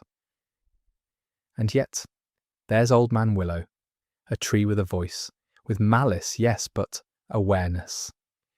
And in The Fellowship of the Ring, Tom Bombadil speaks to him like an old wayward friend. What if the old forest isn't just a relic of the wild? What if it's a rebellion? A place where the last untamed fragments of the Entwives' power fester, refusing to be tilled, refusing to be silenced. The evidence has been there all along. We just had to know where to dig. And that makes me wonder, what other forgotten truths lie buried just beneath the surface of Middle-earth soil? But let's linger a moment longer in the old forest, because there's something about its anger that doesn't quite fit. Forests in Tolkien's world aren't merely passive. Fangorn is watchful. The woods of Lothlorien are vigilant. But the old forest hates. It leans in. It reaches for travellers. And that's the key. Hatred requires memory. Something or someone taught those trees to resent. Now consider this. The Entwives didn't just vanish after the Dark Years. They were driven out. The books never say it outright, but the pattern is there. The Entwives' gardens were razed, not by orcs, not by men, but by the very land itself. The War of Wrath didn't just topple Morgoth, it shattered the balance. The earth, poisoned by centuries of blood and fire, turned on its tenders. The fields that once answered the Entwives' songs grew sullen, then silent. And when the last gardens died, the Entwives faced a choice, fade or adapt. Some might have fled east, beyond the Anduin, where the land was younger, less wounded. Others, they might have done something far more radical. They might have joined the rebellion. Picture this, an Entwife, her boughs heavy with unripe fruit, standing in a field that no longer heeds her voice. The soil is sour, the streams run sluggish, and then she lets go. Not of life, but of form. She sinks into the roots, into the mycelial threads beneath the earth, and whispers to the trees, remember, the old forest isn't just wild, it's mourning. And mourning, when it lasts too long, curdles into rage. Now here's the question this video has been building toward. If the Entwives are truly part of the land now, why does Treebeard never sense them? The answer might lie in the nature of time itself. Ents live slowly, yes, but they still move forward. The old forest? It's stuck. It's a wound that won't close. And wounds don't speak in words, they speak in thorns, in grasping branches, in the creak of wood under pressure. Treebeard listens for a song that no longer exists in a language he understands. But there's one being in Middle-earth who might. Tom Bombadil.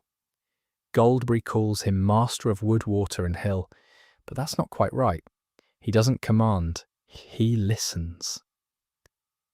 And when he sings Old Man Willow to sleep, it's not a spell, it's a lullaby, the kind you'd sing to something that's been screaming for centuries. Maybe Tom knows what happened to the Entwives. Maybe he's been keeping their secret, because some truths are too terrible to speak aloud, that the Guardians of the Green became the thing they feared most, not dead, but unmade. And yet, there's hope. After the ring falls, Sam plants a Malin seed in the Shire. It shouldn't take root. The soil isn't right, but it grows faster, brighter, almost as if something beneath the earth is helping. The books never say it, but here's what we know. When Aragorn grants the Ents leave to search for the Entwives, he's not just giving them permission. He's reminding the land itself to wake up. So let me leave you with this. Next time you walk through a garden or a grove or even a patch of weeds pushing through cracked pavement, listen, just for a moment, because the Entwives aren't gone. They're waiting, and the real question isn't where they are. It's whether we'll learn to hear them before it's too late. Perhaps the next mystery isn't in the earth, but in the sea. But that is a tale for another time. Now let's take a step back and consider the broader implications of the Entwives' disappearance, not just for the Ents, but for Middle-earth itself. Because this isn't just a story about loss, it's a story about balance. The Entwives were more than gardeners. They were the bridge between the wild and the cultivated, the untamed and the orderly. Without them, Middle-earth began to fracture. The forests grew darker, the fields more barren, and the Ents, they became lost. Not just in the sense of wandering aimlessly, but in the deeper, more profound sense of losing their purpose. Treebeard speaks of the Entwives with a longing that borders on despair, but he also speaks of them with a kind of awe. They were, in his eyes, the keepers of a secret, a way of harmonizing with the land that the Ents themselves could never quite master. And that's the real tragedy here. It's not just that the Entwives are gone, it's that their wisdom, their way has vanished with them. So let's ask the question again, but this time let's broaden its scope. What does the disappearance of the Entwives mean for the land? To answer that, we need to look at the role they played in Middle-earth's ecosystem. The Entwives weren't just tending to gardens, they were shaping the very fabric of the land itself. They taught the soil to yield, the streams to sing, the trees to bear fruit. They were the heartbeat of the earth, and when they vanished, that heartbeat faltered. The old forest, once a place of beauty and abundance, became a place of shadow and decay. The fields of Rohan, once fertile and green, became barren and dry. Even Fangorn Forest, the last refuge of the Ents, began to wither. It's as if Middle-earth itself was mourning, not just for the Entwives, but for the balance they represented. But here's where things get interesting. Because the Entwives didn't just vanish into thin air. They left behind traces, echoes of their presence that linger in the land. The old forest, for all its darkness, still bears the marks of their touch. The trees there are ancient, yes, but they're also alive. They move, they speak, they remember. And then there's the Shire. Hobbits are, by nature, farmers and gardeners. They have a deep connection to the land that's almost instinctual. And yet, there's something more at work here.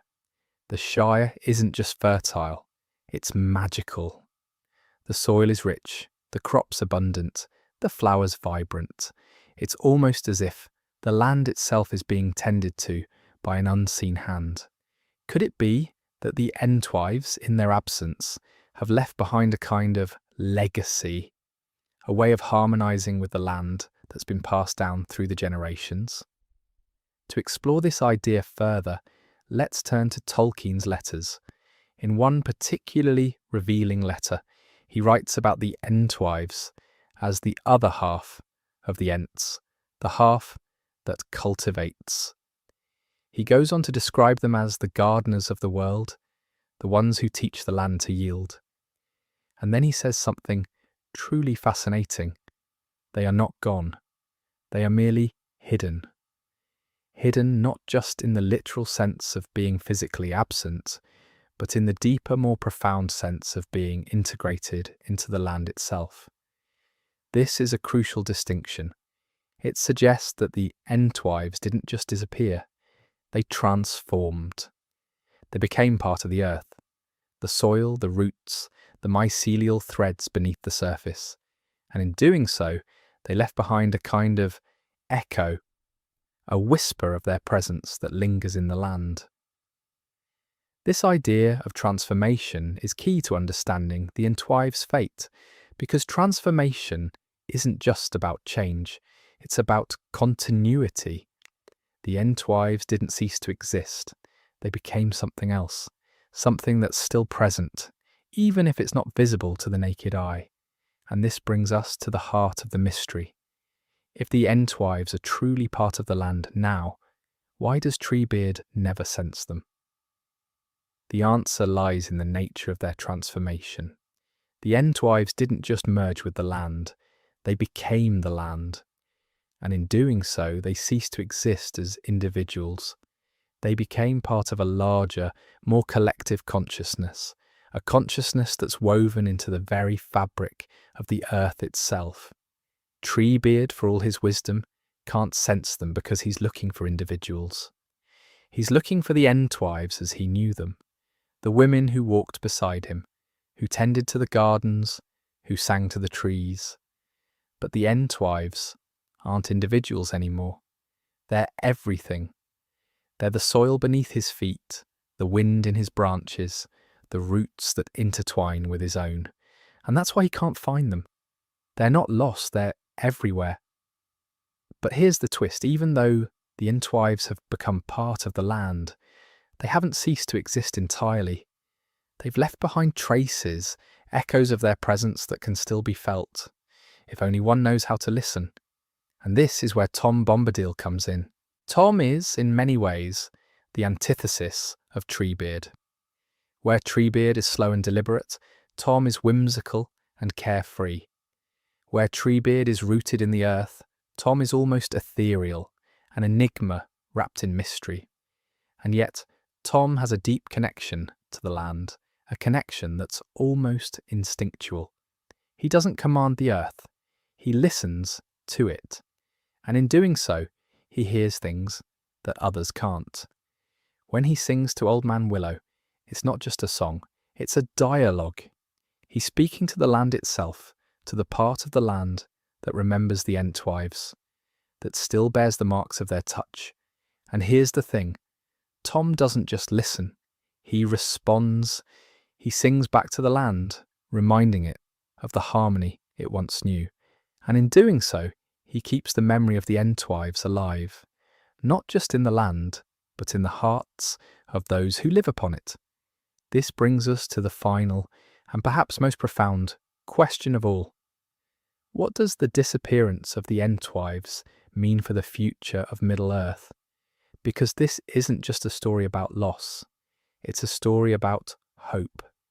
The Entwives may be gone, but they've left behind a legacy, a way of harmonising with the land that can still be reclaimed. And this is where Samwise Gamgee comes in. Sam, more than any other character in The Lord of the Rings, embodies the spirit of the Entwives. He's a gardener, a caretaker of the land. And when he plants the Malorn seed in the Shire, he's not just sowing a tree, he's sowing hope. He's reminding the land of what it once was and what it can be again. And here's the thing: the Malorn shouldn't take root. The soil isn't right, but it does. It grows faster, brighter, stronger, almost as if something beneath the earth is helping. And maybe, just maybe, that something is the Entwives themselves. Their presence, their wisdom, their echo, guiding the land back to balance. So what does this mean for the Ents, for Treebeard, for the future of Middle-earth? It means that the Entwives aren't truly gone. They've become part of the land, part of the earth itself. And in doing so, they've left behind a legacy, a way of harmonising with the land that can still be reclaimed. Treebeard may never find the Entwives as he knew them, but he can still find their wisdom. He can still learn to listen to the land, to hear the whispers of the soil, the songs of the roots, the echoes of the Entwives' presence. And in doing so, he can help Middle-earth find its balance once more. But this isn't just a task for Treebeard, it's a task for all of us, because the Entwives' disappearance isn't just a story about Middle-earth, it's a story about Usi. It's a reminder that we too are part of the land, that we too have a responsibility to tend to the earth, to listen to its whispers, to honour its wisdom. And maybe, just maybe, if we learn to do that, we can find the Entwives, not in the flesh but in the spirit. because the Entwives aren't truly gone. They're waiting for us to remember them, to honour them, to hear them. And when we do, we'll find that they've been here all along, not lost, but hidden, woven into the very fabric of the earth itself. So let me leave you with this. Next time you walk through a garden or a grove, or even a patch of weeds pushing through cracked pavement, listen, just for a moment. Because the Entwives are out there, whispering to the soil, singing to the trees, guiding the land back to balance. And the real question isn't where they are, it's whether we'll learn to hear them before it's too late. Perhaps the next mystery isn't in the earth but in the sea, but that is a tale for another time. The sea, but before we turn to salt and foam, let's linger a moment longer in the hollows of the earth. Because there's one last thread we haven't pulled, one last whisper in the soil that changes everything. You see, Tolkien once wrote in a letter that the Entwives might have become trees, but then he hesitated, he crossed it out. And that hesitation is louder than any answer. Why? Because it means he wasn't sure. The fate of the Entwives wasn't some tidy, mythological footnote to him. It was a living question, unresolved even in his own mind. And that changes the way we read every clue. If the author himself couldn't decide whether they'd perished, fled, or transformed, then the mystery isn't just in Middle-earth, it's in the act of creation itself. Tolkien was still searching for them, which makes you wonder, what did he see in the drafts that made him pause? Let's reconstruct. In early versions of The Lord of the Rings, Treebeard doesn't just lament the Entwives, he speculates. He wonders if they went into the west or turned into trees beside the great river. Both ideas vanish by the final draft, but their shadows remain. The Entwives weren't just written off, they were written around. Their absence a deliberate silence, and silence in myth is never empty. Take the great river, Anduin. Treebeard's discarded line places the Entwives there, blending into the willows and silver birches. Now cross-reference the Fellowship of the Ring. When the hobbits flee into the old forest, Goldberry mentions the River Woman's daughter, a spirit tied to the Withywindle. Tolkien later confirmed this was a reference to a lost Maya, a nature spirit, like Tom Bombadil. But here's the kicker. The Withywindle isn't just any stream. It's part of the same watershed as Anduin, the same lifeblood the Entwives would have known. Coincidence? Maybe. But myth doesn't deal in accidents. Picture this. The Entwives, fleeing the war of the Last Alliance, don't just scatter. They merge, not into mortal trees, but into the genius loci, the spirits of the land itself. They become the whisper in the reeds, the sigh in the branches, the patience in the roots. It's not death, it's dissolution. And that's why the malland grows in the Shire against all odds. Because the Entwives aren't gardening the earth anymore. They are the earth. But here's where it gets colder. The Shire's malland isn't the only anomaly. Look east to the Brownlands. When the Fellowship passes that desolation, Tolkien writes that it was once the Entwives' gardens, all waste now. Yet Aragorn adds a chilling footnote. The land was burned and broken by Sauron out of spite, not strategy. Spite. Because Sauron didn't just wage war on armies, he waged war on meaning. And the Entwives? They were meaning incarnate, the slow sacred work of nurturing. Of course he'd salt their fields, but spite, like evil, is short-sighted. You can burn a garden, but you can't burn the idea of a garden. The Entwives' legacy wasn't in the crops, it was in the care. And care doesn't vanish, it hibernates, it echoes. Which brings us back to Galadriel's gift. That malland seed wasn't just a symbol, it was an invitation, a way to wake the memory in the soil. Because if the Entwives are the land, then to plant is to summon them. So was Treebeard wrong to search the way he did? Yes, and no. He was right to seek, wrong to expect. The Entwives weren't hiding in some distant valley. They were in the turn of every spade, the unfurling of every leaf. They'd become what they'd always been, the covenant between growth and time. And that's the real ending Tolkien couldn't bring himself to write. Not a reunion, but a revelation. The Entwives were never lost. We were. The sea then, no, deeper, the roots, but that is a tale woven through darker earth. And yet, what if even that isn't the final layer? Because Tolkien leaves one last thread dangling, a whisper in the Two Towers. Most readers miss when Treebeard first rumbles into the story, singing his slow dirge of loss. He doesn't just mourn the Entwives, he sings of the willows, specifically Old Man Willow. Now consider, the Old Forest isn't just hostile, it's conscious. Its malice isn't random, it's personal. And here's the detail that chills. Tolkien writes in his letters that the malice of the trees is a relic of the dark years. The dark years, when Sauron's shadow stretched from Dol Guldur, the same years the Entwives vanished.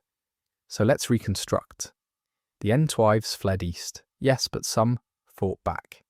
And when Sauron burned their gardens, their fury didn't die.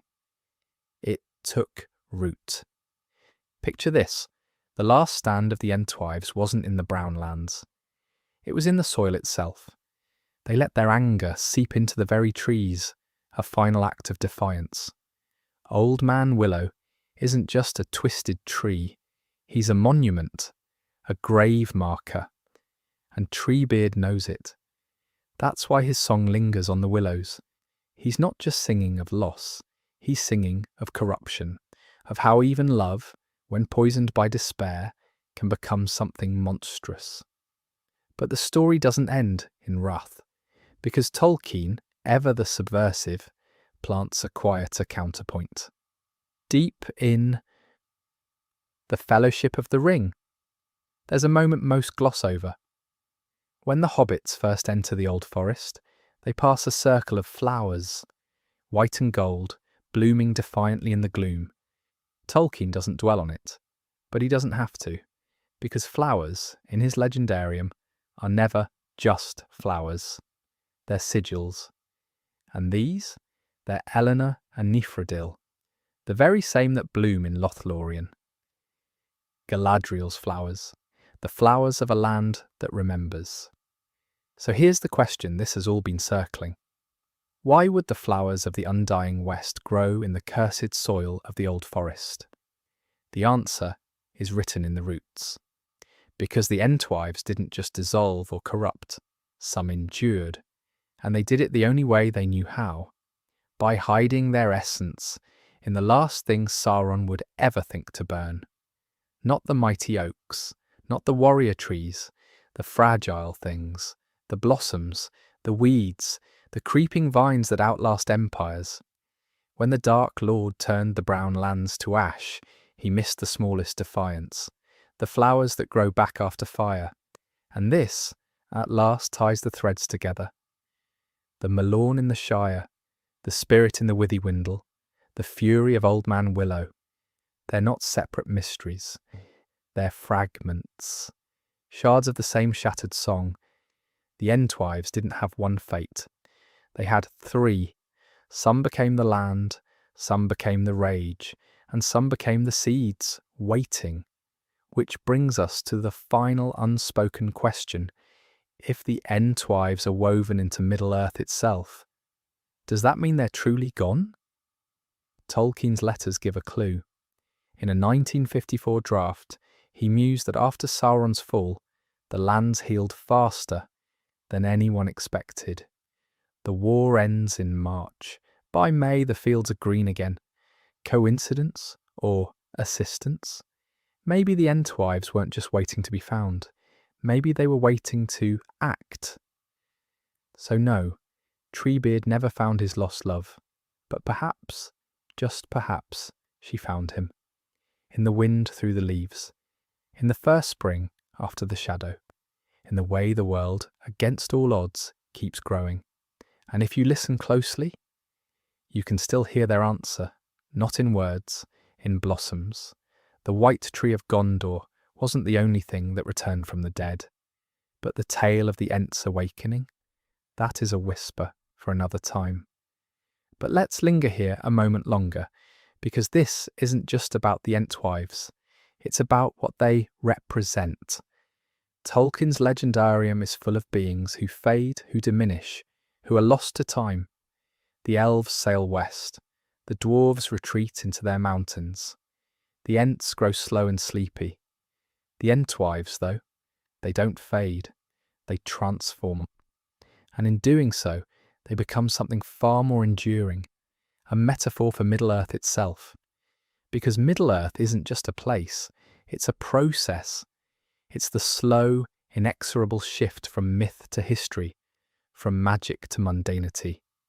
And the Entwives, in their quiet, stubborn way, embody that shift. They're not the grandeur of the First Age. They're not the heroics of the Third. They're the transition. They're the in-between. Now, to understand what that means, we need to step back and look at the larger pattern. Tolkien's world is built on cycles, on the rise and fall of kingdoms, on the ebb and flow of power. But there's a deeper rhythm beneath that, the shift from the mythical to the natural. In the First Age, the world is raw and elemental. The Valar walk the earth. Dragons blot out the sun. Cities are carved in stone and starfire. By the Third Age, though, that grandeur has softened. The Valar are distant memories. The dragons are all but extinct. And the cities, they're built of wood and brick. Middle-earth has become earthier. And the Entwives, as gardeners, as cultivators, as nurturers of the soil, are the perfect symbol of that shift.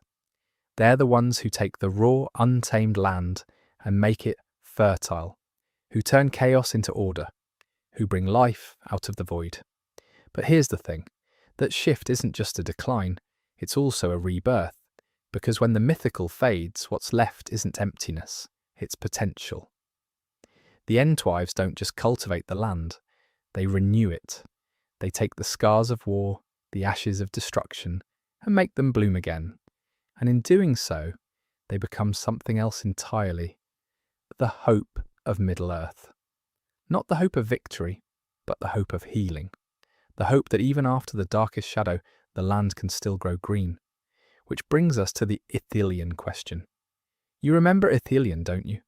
That lush, fertile land south of Minas Tirith, where Frodo and Sam rest before the final push to Mount Doom. Tolkien describes it in almost Entish terms, as a place where the earth remembers, where the trees whisper secrets, where the air is heavy with the scent of flowers. It's a place of life, and yet it's also a place of loss. Because Ithilien wasn't always so verdant, it was scarred by war, poisoned by the enemy's influence, and its return to life isn't just a happy accident, it's a miracle, or perhaps the work of unseen hands. Now, Tolkien never explicitly connects Ithilien to the Entwives, but consider the timing. After the War of the Ring, when the land begins to heal, who are the first to return? Not the elves, not the dwarves, the farmers, the gardeners, the ones who know how to coax life from the soil. And isn't that exactly what the Entwives would do? If they survived, if they endured, wouldn't they be the first to come back? To mend the broken land, to make it bloom again? Picture this. In the years after the war, as Gondor rebuilds, strange rumours begin to spread. Of fields that grow greener than they should. Of trees that bear fruit out of season. Of flowers that bloom in impossible colours. The people call it magic, the magic of the king's return. But maybe it's something else.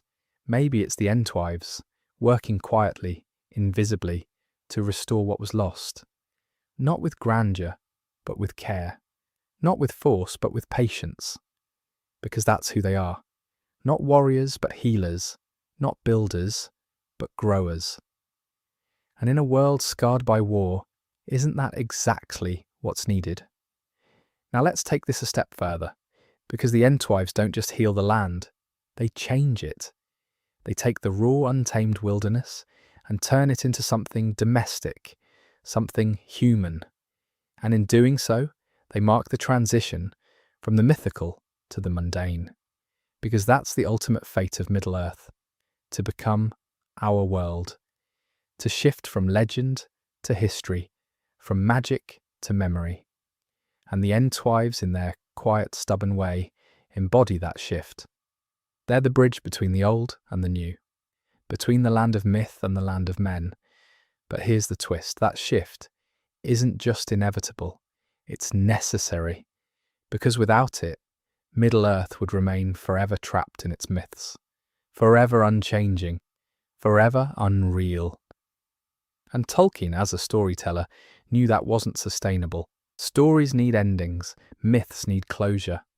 And Middle-earth, it needed to move on, to grow up, to become something new. And the Entwives, in their way, helped make that happen. By cultivating the land, by nurturing its growth, they laid the groundwork for the Fourth Age, for the Age of Men, for the Age of Us. Which brings us back to Treebeard. Because if the Entwives are the bridge to the future, Treebeard is the anchor to the past. He's the last, lingering echo of the mythical age, the last of the giants, the last of the Ents, and his sorrow, his longing for the Entwives, isn't just personal, it's symbolic. It's the sorrow of a world leaving its myths behind, of a land moving on without its guardians, of a story reaching its end. But here's the thing, endings aren't just endings, they're also beginnings. Because when one story ends, another begins, and the Entwives, in their quiet, stubborn way, ensure that. By cultivating the land, by nurturing its growth, they ensure that Middle-earth doesn't end. It evolves. It becomes something new, something real, something alive.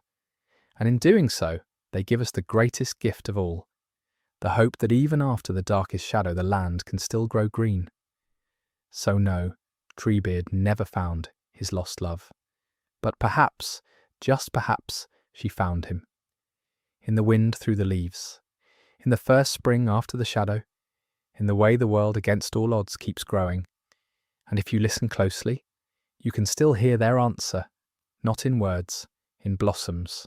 The white tree of Gondor wasn't the only thing that returned from the dead, but the tale of the Ents awakening. That is a whisper for another time. And the mystery of the blue wizards, that too waits in the shadows. And so we circle back, not to the Entwives themselves, but to the absence they left behind. Because that absence isn't just empty space, it's active. It shapes the story in ways we rarely notice.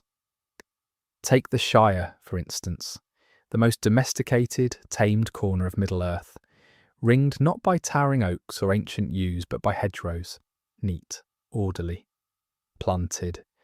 A place where even the trees seem to know their place. Doesn't that sound familiar? Doesn't that sound like them? The books never say it outright, but consider, the Shire didn't cultivate itself. The Brandywine Bridge wasn't built by hobbits alone. The orchards of the Tookland, the carefully pruned lanes of Bywater, these are the marks of hands that understood the land too well to leave it wild, and who, in all of Middle-earth, loved cultivation more than the Entwives. Who else would have taught the early hobbits the secrets of grafting apple trees, or coaxing wheat from stubborn soil? Picture this, the Shire in its infancy, a raw green land, thick with brambles, until someone showed the first hobbits how to weave living fences, how to coax order from chaos. The records don't name these teachers, but we know one thing. Hobbits never invented anything. They inherited. And what they inherited, those tidy rows of vegetables, those winding, hedge-lined paths, bears the fingerprints of a lost people. But here's the darker turn. If the Entwives shaped the Shire, did they also shape its doom? Because Saruman's industrialization didn't come from nowhere.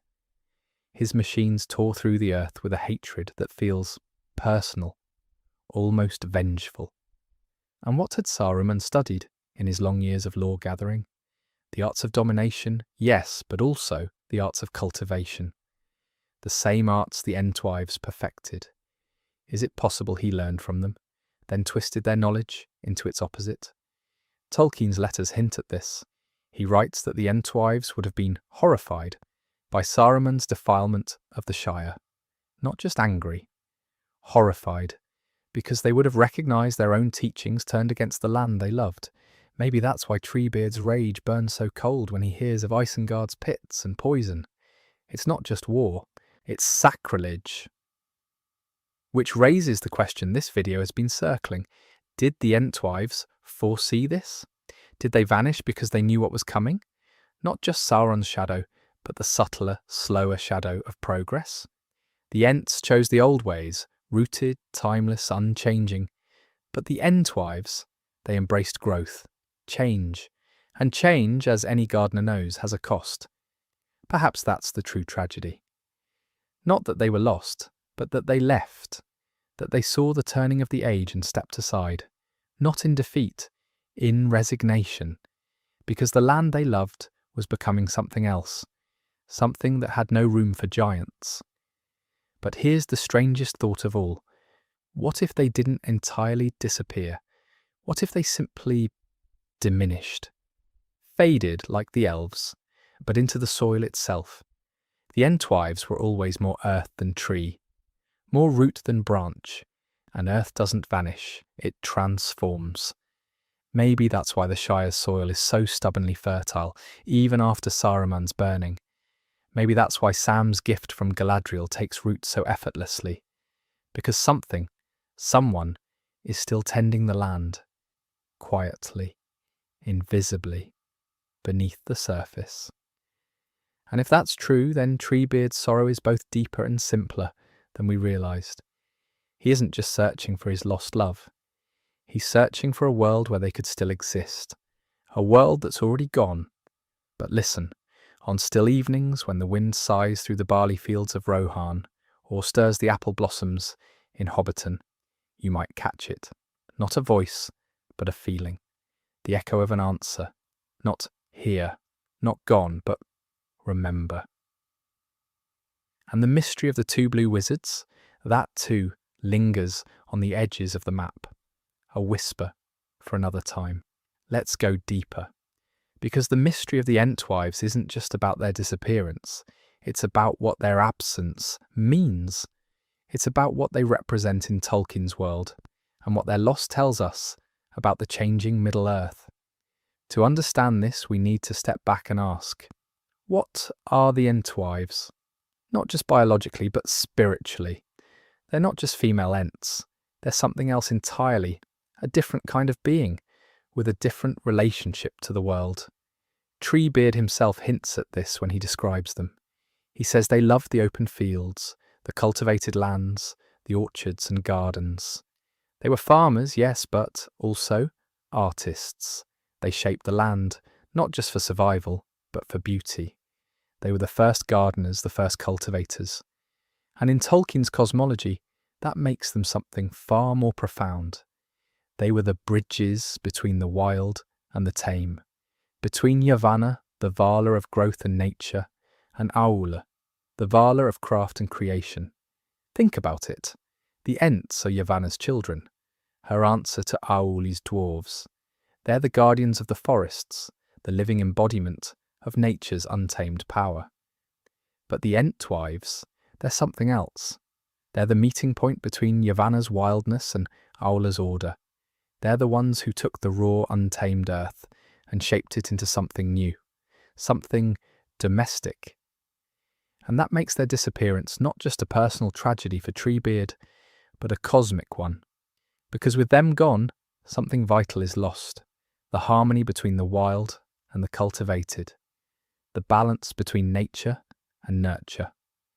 Without the Entwives, Middle-earth becomes a world of extremes, untamed wilderness on one side, and Saruman's industrial wasteland on the other. There's no middle ground, no bridge, which brings us back to the central question. Why did they leave? Or perhaps more accurately, why did they stop? Because here's the thing, the Entwives didn't just vanish overnight. Their disappearance was gradual, a slow fading. Tolkien's letters suggest that their gardens and orchards once stretched across vast swathes of Middle-earth, from the fields of Rohan to the borders of the Shire. But over time, those lands were taken over by men. The Entwives didn't fight for them. They didn't resist. They simply withdrew. And that's the real mystery. Not where they went, But why they chose to go? Why did they surrender their lands? Why did they abandon their work? The answer, I think, lies in the nature of their art. The Entwives weren't just gardeners, they were teachers. They taught the land how to grow, and in doing so, they taught the people who lived on that land. The men who took over their fields didn't just inherit their orchards, they inherited their knowledge. And that, perhaps, was the Entwives' greatest gift and their greatest burden. Because once their teachings were passed on, they were no longer needed. Once the men learned to cultivate the land themselves, the Entwives became obsolete. Their work was done, and so they faded, not in defeat but in fulfillment. They withdrew because their purpose had been served. They left because the world had learned to grow without them. But here's the twist. It wasn't just the Entwives who faded, it was their art out. Because while the men of Middle-earth inherited their knowledge, they didn't inherit their spirit. They learned to cultivate the land, but not to love it. Not as the Entwives did, and that's why Saruman's defilement of the Shire feels so personal. It's not just an act of war, it's an act of betrayal, a betrayal of the Entwives' legacy. Because Saruman didn't just destroy the land, he destroyed the idea of the land. The idea that the earth is something to be nurtured, not exploited. That it's a gift, not a resource. And in doing so, he erased the last traces of the Entwives' spirit. Not just their gardens, but their vision, their hope. Which brings us to the final haunting question. Did the Entwives foresee this? Did they know, when they withdrew, that their teachings would be twisted? That their legacy would be perverted? Tolkien's letters suggest they might have. He writes that the Entwives were wise, that they understood the hearts of men better than the Ents did. And if that's true, then perhaps their disappearance wasn't just an act of resignation. Perhaps it was an act of prophecy.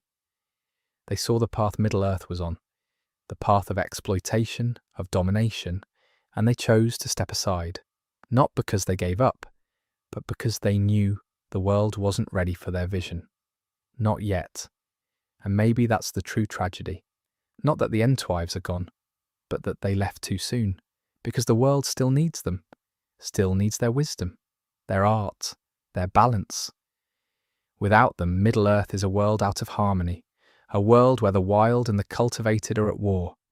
And Treebeard's sorrow isn't just for his lost love, it's for the lost balance, the lost harmony, the lost hope. But here's the thing, even in their absence, the Entwives linger, not as physical beings, but as a presence, a whisper, a memory. You can feel it in the fertile soil of the Shire, in the golden fields of Rohan, in the orchards that still bloom long after their makers have gone. The Entwives may have withdrawn, but their spirit remains. Their art endures, and perhaps one day it will return. Perhaps one day the world will be ready for them again, ready for their vision, their balance, their hope. Until then, we're left with a question Treebeard himself could never answer. Where did they go? And perhaps more importantly, why? The answers, like the Entwives themselves, remain elusive, hidden but not lost, faded but not forgotten. And so the search continues. Not just for the Entwives, but for the world they tried to create. A world of harmony, a world of balance, a world where the wild and the cultivated can coexist. A world where giants still walk the earth. And yet, even as we search, we know the truth. The Entwives aren't gone. They're just waiting for the world to change, waiting for the balance to return, waiting for the day when their gardens can bloom again. And until that day comes, their spirit lingers, not in the forests, but in the soil, not in the trees, but in the roots, not in the words, but in the silence. And perhaps that's where Treebeard should look, not east, not west, but down into the earth, into the roots, into the memory of the land. Because that's where the Entwives are. That's where they've always been, waiting, watching, remembering. And so the search for the Entwives becomes more than just a quest. It becomes a reminder a reminder of what we've lost, of what we've forgotten, of what we still have the chance to reclaim. Because the Entwives aren't just a mystery, they're a promise that the land can heal, that the balance can be restored, that the giants can return, and perhaps that's the true lesson of their story. Not that they're gone, but that they're still here, still with us, still waiting. And as for the mystery of the blue wizards, that too lingers, a whisper on the edge of the map, a question for another time. But for now, the search for the Entwives continues, not just in Middle-earth, but in us, in our hearts, in our gardens, in our hope, because the Entwives aren't just a mystery, they're a call to remember, a call to restore, a call to grow. And the answer, perhaps, lies not in finding them, but in becoming them, in tending the land, in nurturing the earth, in keeping the balance, because the Entwives aren't gone. They're just waiting, and perhaps one day we'll be ready to meet them again. And so, the search continues, not just for the Entwives, but for the world they tried to create, a world of harmony, a world of balance, a world where giants still walk the earth. And perhaps one day we'll find it. Not beyond the sea, not beyond the mountains, but here, in the soil, in the roots, in the memory of the land, because the Entwives aren't lost. They're just waiting. And perhaps one day we'll be ready to meet them again. And the mystery of Tom Bombadil, that too lingers, a song on the wind, a riddle for another time. But let's not leave the Entwives here, buried in the soil, waiting in silence, because their story, as much as it is a mystery, is also a mirror, a reflection of something deeper, something older, something essential. To understand the Entwives, we must first understand the Ents, and to understand the Ents, we must go back. Back to the beginning, back to the songs of the Ainur. Picture this. Yavanna, the Vala of all growing things, stands before Manwe, the king of the Vala. She has just witnessed Aula, her spouse, create the dwarves in secret. She is troubled. She knows the children of Iluvatar will come, the elves and the men, and she fears for the trees, the plants, the living things that will be at their mercy. So she sings. She sings not just a song, but a plea, a prayer. And in that moment, Iluvatar hears her. He grants her request. The Ents are born, guardians of the forest, shepherds of the trees, but Yavanna's song doesn't end there. She sings again, and this time, her melody is softer, gentler, more intricate. The Entwives are born, not as guardians, but as nurturers, not as shepherds, but as gardeners. And so, from the very beginning, the Ents and the Entwives are two halves of a whole, one rooted in the wild, the other in the cultivated, one in the forest, the other in the field, one in the song of the storm, the other in the whisper of the breeze. But here's the question. Why did they part? Why did the Ents and the Entwives grow apart? The answer perhaps lies not in what they were, but in what they became. Over time, the Ents grew slower, more deliberate, more deeply entwined with the forests they protected. They became tree-ish, as Treebeard would say. The Entwives, on the other hand, grew more active, more focused, more connected to the land they cultivated. They became earthish, and so their paths diverged. The Ents stayed in the forests, singing their slow deep songs. The Entwives ventured out, tending their gardens, their orchards, their fields. But this separation wasn't just physical, it was philosophical. The Ents valued the wild, the untamed, the ancient. The Entwives valued the cultivated, the nurtured, the new. And so their worlds grew apart, not because they didn't love each other, but because they loved differently. And then the war of the last alliance happened. The earth shook, the land burned, the Entwives' gardens were destroyed, and when the smoke cleared, they were gone. But here's the thing, Tolkien never says they were killed. He says they disappeared, and that's a crucial distinction, because in Middle-earth things don't just vanish, They linger, they hide, they wait. And so the question remains, where did the Entwives go? Let's reconstruct.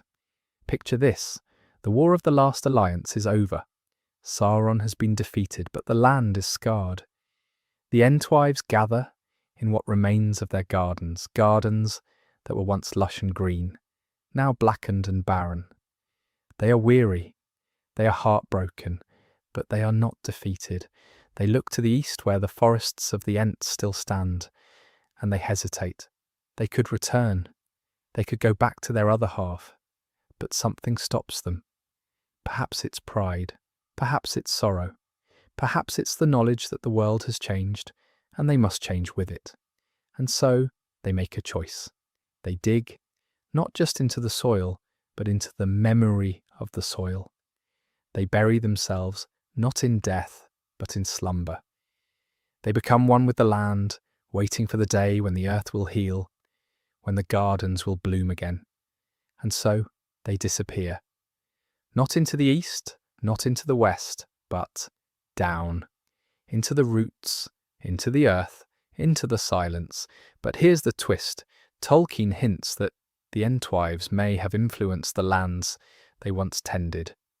In The Lord of the Rings, Merry and Pippin notice something strange about the Shire. The soil is richer, the crops grow faster, the harvests are more abundant, and the hobbits themselves, they're hardier, heartier, more deeply connected to the land than any other race of men. Could this be the Entwives' doing?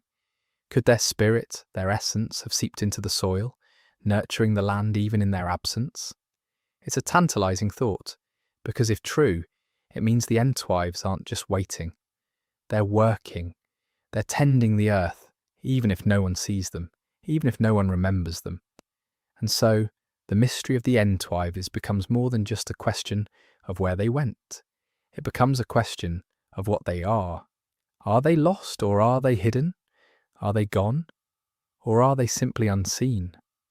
Tolkien's letters suggest that the Entwives may have been a metaphor, a symbol of the balance between the wild and the cultivated, between nature and civilization. And perhaps that's the true answer. The Entwives aren't lost, they're everywhere. In every garden, in every field, in every patch of soil that's been tended and nurtured and loved. They're in the earth, they're in the roots, they're in the memory of the land. But let's not stop there, because the mystery of the Entwives isn't just about them. It's about us, about our relationship with the earth, about our responsibility to nurture, to cultivate, to protect. The Entwives are a reminder that the land isn't just something we live on. It's something we're part of, something we're connected to, something we're responsible for. And perhaps that's the true lesson of their story. Not that they're gone, but that they're still here, still with us, still waiting for us to remember, waiting for us to restore, waiting for us to grow. And so, the search for the Entwives continues, not just in Middle-earth, but in us, in our hearts, in our gardens, in our hope, because the Entwives aren't just a mystery, they're a call to remember, a call to restore, a call to grow. And the answer, perhaps, lies not in finding them, but in becoming them, in tending the land, in nurturing the earth, in keeping the balance. Because the Entwives aren't gone, they're just waiting. And perhaps one day we'll be ready to meet them again. And now the question turns to the dwarves. What secrets lie buried in the halls of Khazad-dûm? But that too lingers, a whisper in the stone, a riddle for another time. It's tempting to think of the Entwives as a fixed point in Tolkien's legendarium, a mystery left unresolved, a thread left hanging. But what if that's not the case? What if Tolkien did give us the answer, but it's hidden in plain sight, woven into the fabric of Middle-earth itself? Let's consider this. The Entwives were gardeners, cultivators, nurturers of the land. Their work wasn't just about growing crops or tending flowers. It was about shaping the earth, about harmonizing the wild with the cultivated. And if we look closely, we can see their influence everywhere, not just in the Shire, but across all of Middle-earth. Take, for example, the forests of Lothlorien. Galadriel's realm is often described as a place of unparalleled beauty, where the trees themselves seem to sing and the air is thick with enchantment. But what if that enchantment isn't solely the work of the elves? What if the Entwives had a hand in it? In The Lord of the Rings, Treebeard mentions that the Entwives once wandered far and wide, teaching others how to tend the land. Could they have shared their knowledge with the elves? Could their spirit, their essence, have seeped into the very soil of Lothlorien, enriching it, making it the sanctuary it became? It's a possibility, one that hints at a deeper connection between the Entwives and the other races of Middle-earth. And then there's Fangorn Forest, the last great stronghold of the Ents. It's a place of primal power, where the trees are ancient and the air is heavy with history. But even here, there are traces of the Entwives' influence. The Two Towers, Treebeard speaks of the Entwives with a mixture of longing and reverence, describing how they once shaped the land, how they brought order to the chaos. And yet, Fangorn itself is wild, untamed, a place where the Ents have retreated, where they've become more like the trees they shepherd. Could this be a reflection of the Entweaver's absence? Could the wildness of Fangorn be a testament to the balance they once maintained? It's a thought that lingers like the rustle of leaves in the wind. But let's go deeper. Let's consider the broader implications of the Entwives' disappearance. Tolkien was a master of symbolism, and it's impossible to ignore the parallels between the Entwives story and the broader themes of The Lord of the Rings. The Entwives represent a harmony between the wild and the cultivated, between nature and civilization. Their disappearance isn't just a tragedy for the Ents, it's a tragedy for Middle-earth itself. It's a sign of imbalance, of a world out of sync. And yet there's hope, because even in their absence, the Entwives' legacy lives on. In the gardens of the Shire, in the forests of Lothlorien, in the very earth itself. And that brings us back to the central question. Where did the Entwives go? The books never explicitly answer this, but perhaps the clues are there, hidden in the details. In The Lord of the Rings, Treebeard tells Merry and Pippin that the Entwives were last seen in the Brownlands, a desolate, barren region east of the Anduin. He speculates that they may have been destroyed in the wars of the Second Age, or that they may have wandered eastward, beyond the reach of the Ents. But let's consider another possibility. What if the Entwives didn't disappear at all? What if they simply changed form? Tolkien's legendarium is filled with beings who transcend their physical forms. The Valar, the Maiar, even the elves themselves. Could the Entwives have undergone a similar transformation? Could they have become one with the land, their essence merging with the soil, the rivers, the trees? It's a thought that echoes Tolkien's themes of renewal and rebirth. Ents. The Silmarillion, Yavanna, the Vala of nature, sings the Ents into existence, imbuing them with the spirit of the earth. Could the Entwives have returned to that source, becoming a part of the land they once tended? It's a poetic idea, one that suggests the Entwives aren't lost but are instead waiting, watching, nurturing the earth from within. And if we follow this line of thought, it leads us to an even deeper question. What does it mean to search for the Entwives? Is it a quest to find their physical forms, or is it a journey to reconnect with the land, to restore the balance they once maintained?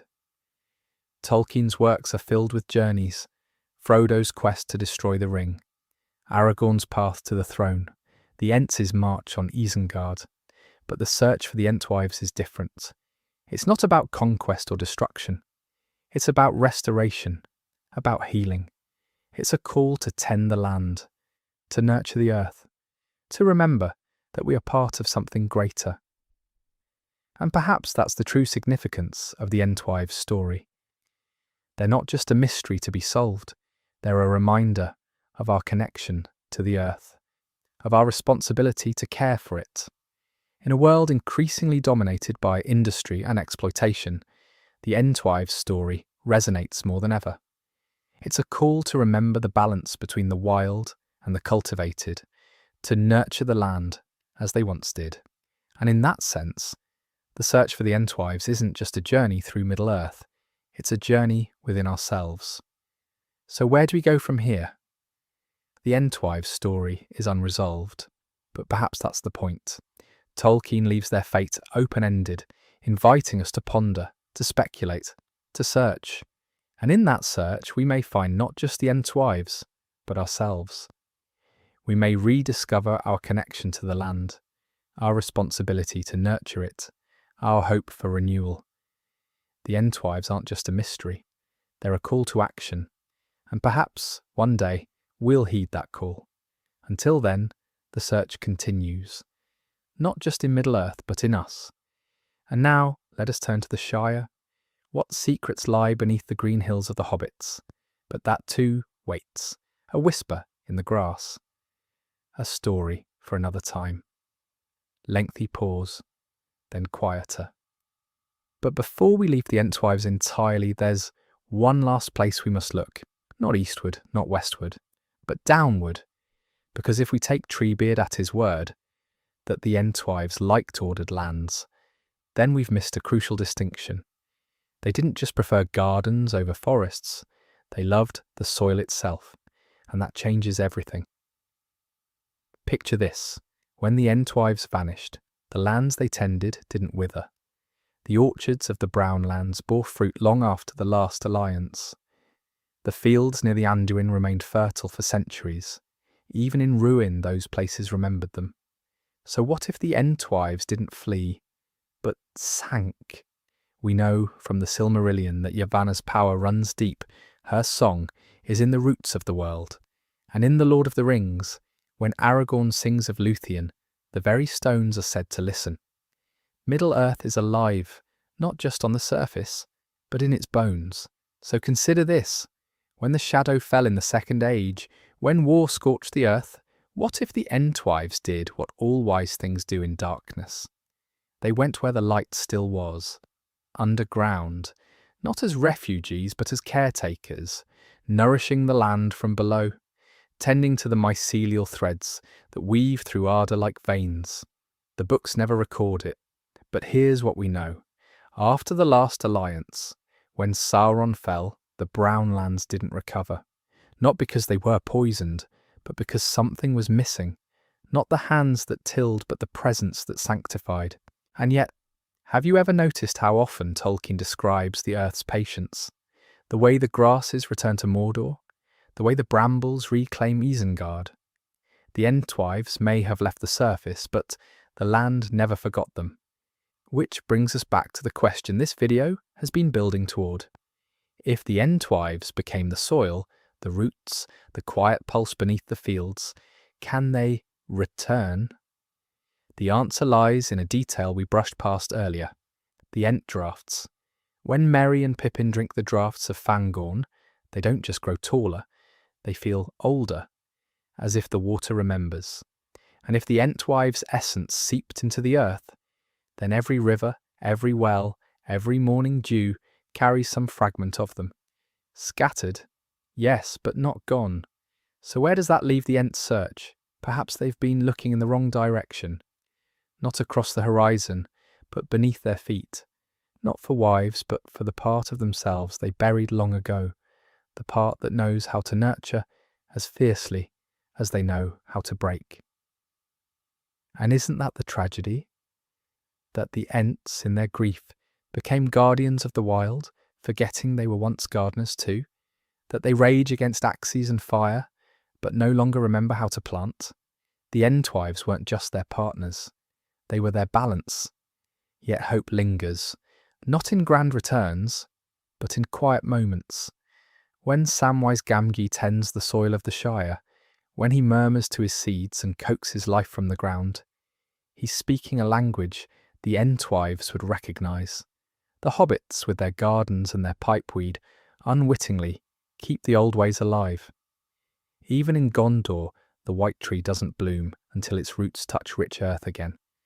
So perhaps the Entwives are waiting, not to be found, but to be remembered. Not in the thunder of Entmoots, but in the turning of the soil, in the patience of seasons. And if Middle-earth ever heals fully, it won't be because someone solves the mystery, but because someone picks up a spade, kneels in the dirt, and begins to sing. Let's talk about songs, because in Middle-earth, they're never just songs. When the Ents march to war, they don't shout. They sing. A terrible slow chant that shakes the stones. And when the Entwives tended their gardens, Treebeard says they sang too. Deeper than the Ents, softer, the kind of music roots might hum to themselves in the dark. Now consider this. In the Shire, hobbits sing about walking trees, old nursery rhymes, supposedly just whimsy. But what if they're not? What if those melodies are fragments, shadow songs, half remembered by creatures who never even met an Ent, but who somehow kept the echo? Tolkien's world is built on these kinds of echoes, the same way the elves' earliest myths still shape the Third Age, long after the events fade into legend. And here's something else we've overlooked. The Entwives didn't just disappear, they left. Treebeard says they went away long before the War of the Last Alliance. That's not the same as being destroyed. They chose to go somewhere else. But where? The brown lands are a graveyard, yes, but graves imply something was buried, not departed. Picture this. The Entwives standing at the edge of their gardens, watching the smoke rise from Mordor, not in fear, in recognition. They knew the earth better than anyone. If Sauron's shadow was spreading, if the land itself was being twisted, they wouldn't have fought. They would have retreated, deeper into the soil, further into the quiet places, maybe even underground. Now, hold that thought and turn to another mystery, the Barrow Downs. The books tell us they were ancient burial sites, yes, but also, crucially, places of rest. The hobbits feel it when they wake there, before the horror sets in. A deep, almost green quiet. And the white spell? It isn't fire or ice, but suffocating growth. Grass tangling, roots clutching. Almost like the land itself is trying to keep them. And then there's Goldberry, Tom Bombadil's wife, who seems to belong to the river, who sings with a voice like water over stones. She's never called an Entwife, of course, but she's something like them, a spirit bound to a place, a keeper of its rhythm. So here's a thought. What if the Entwives didn't die, but changed? Not into nothingness, but into something quieter. Genius loci, spirits of the land, tied not to walking trees, but to sleeping hills and hidden springs. Which brings us back to the question, at the heart of this, can they return? Maybe not as they were. But when the hobbits restore the Shire, when Sam spreads Galadriel's gift, earth from her orchard, something stirs, the soil remembers, the songs return, not Entwives marching home, but apple trees blooming where they shouldn't, barley growing taller than it has in years. The Ents keep searching the horizon for figures they'd recognise. But what if healing doesn't come from something returning, but from something awakening? The answer might be in the very bones of the world. The next mystery is older and darker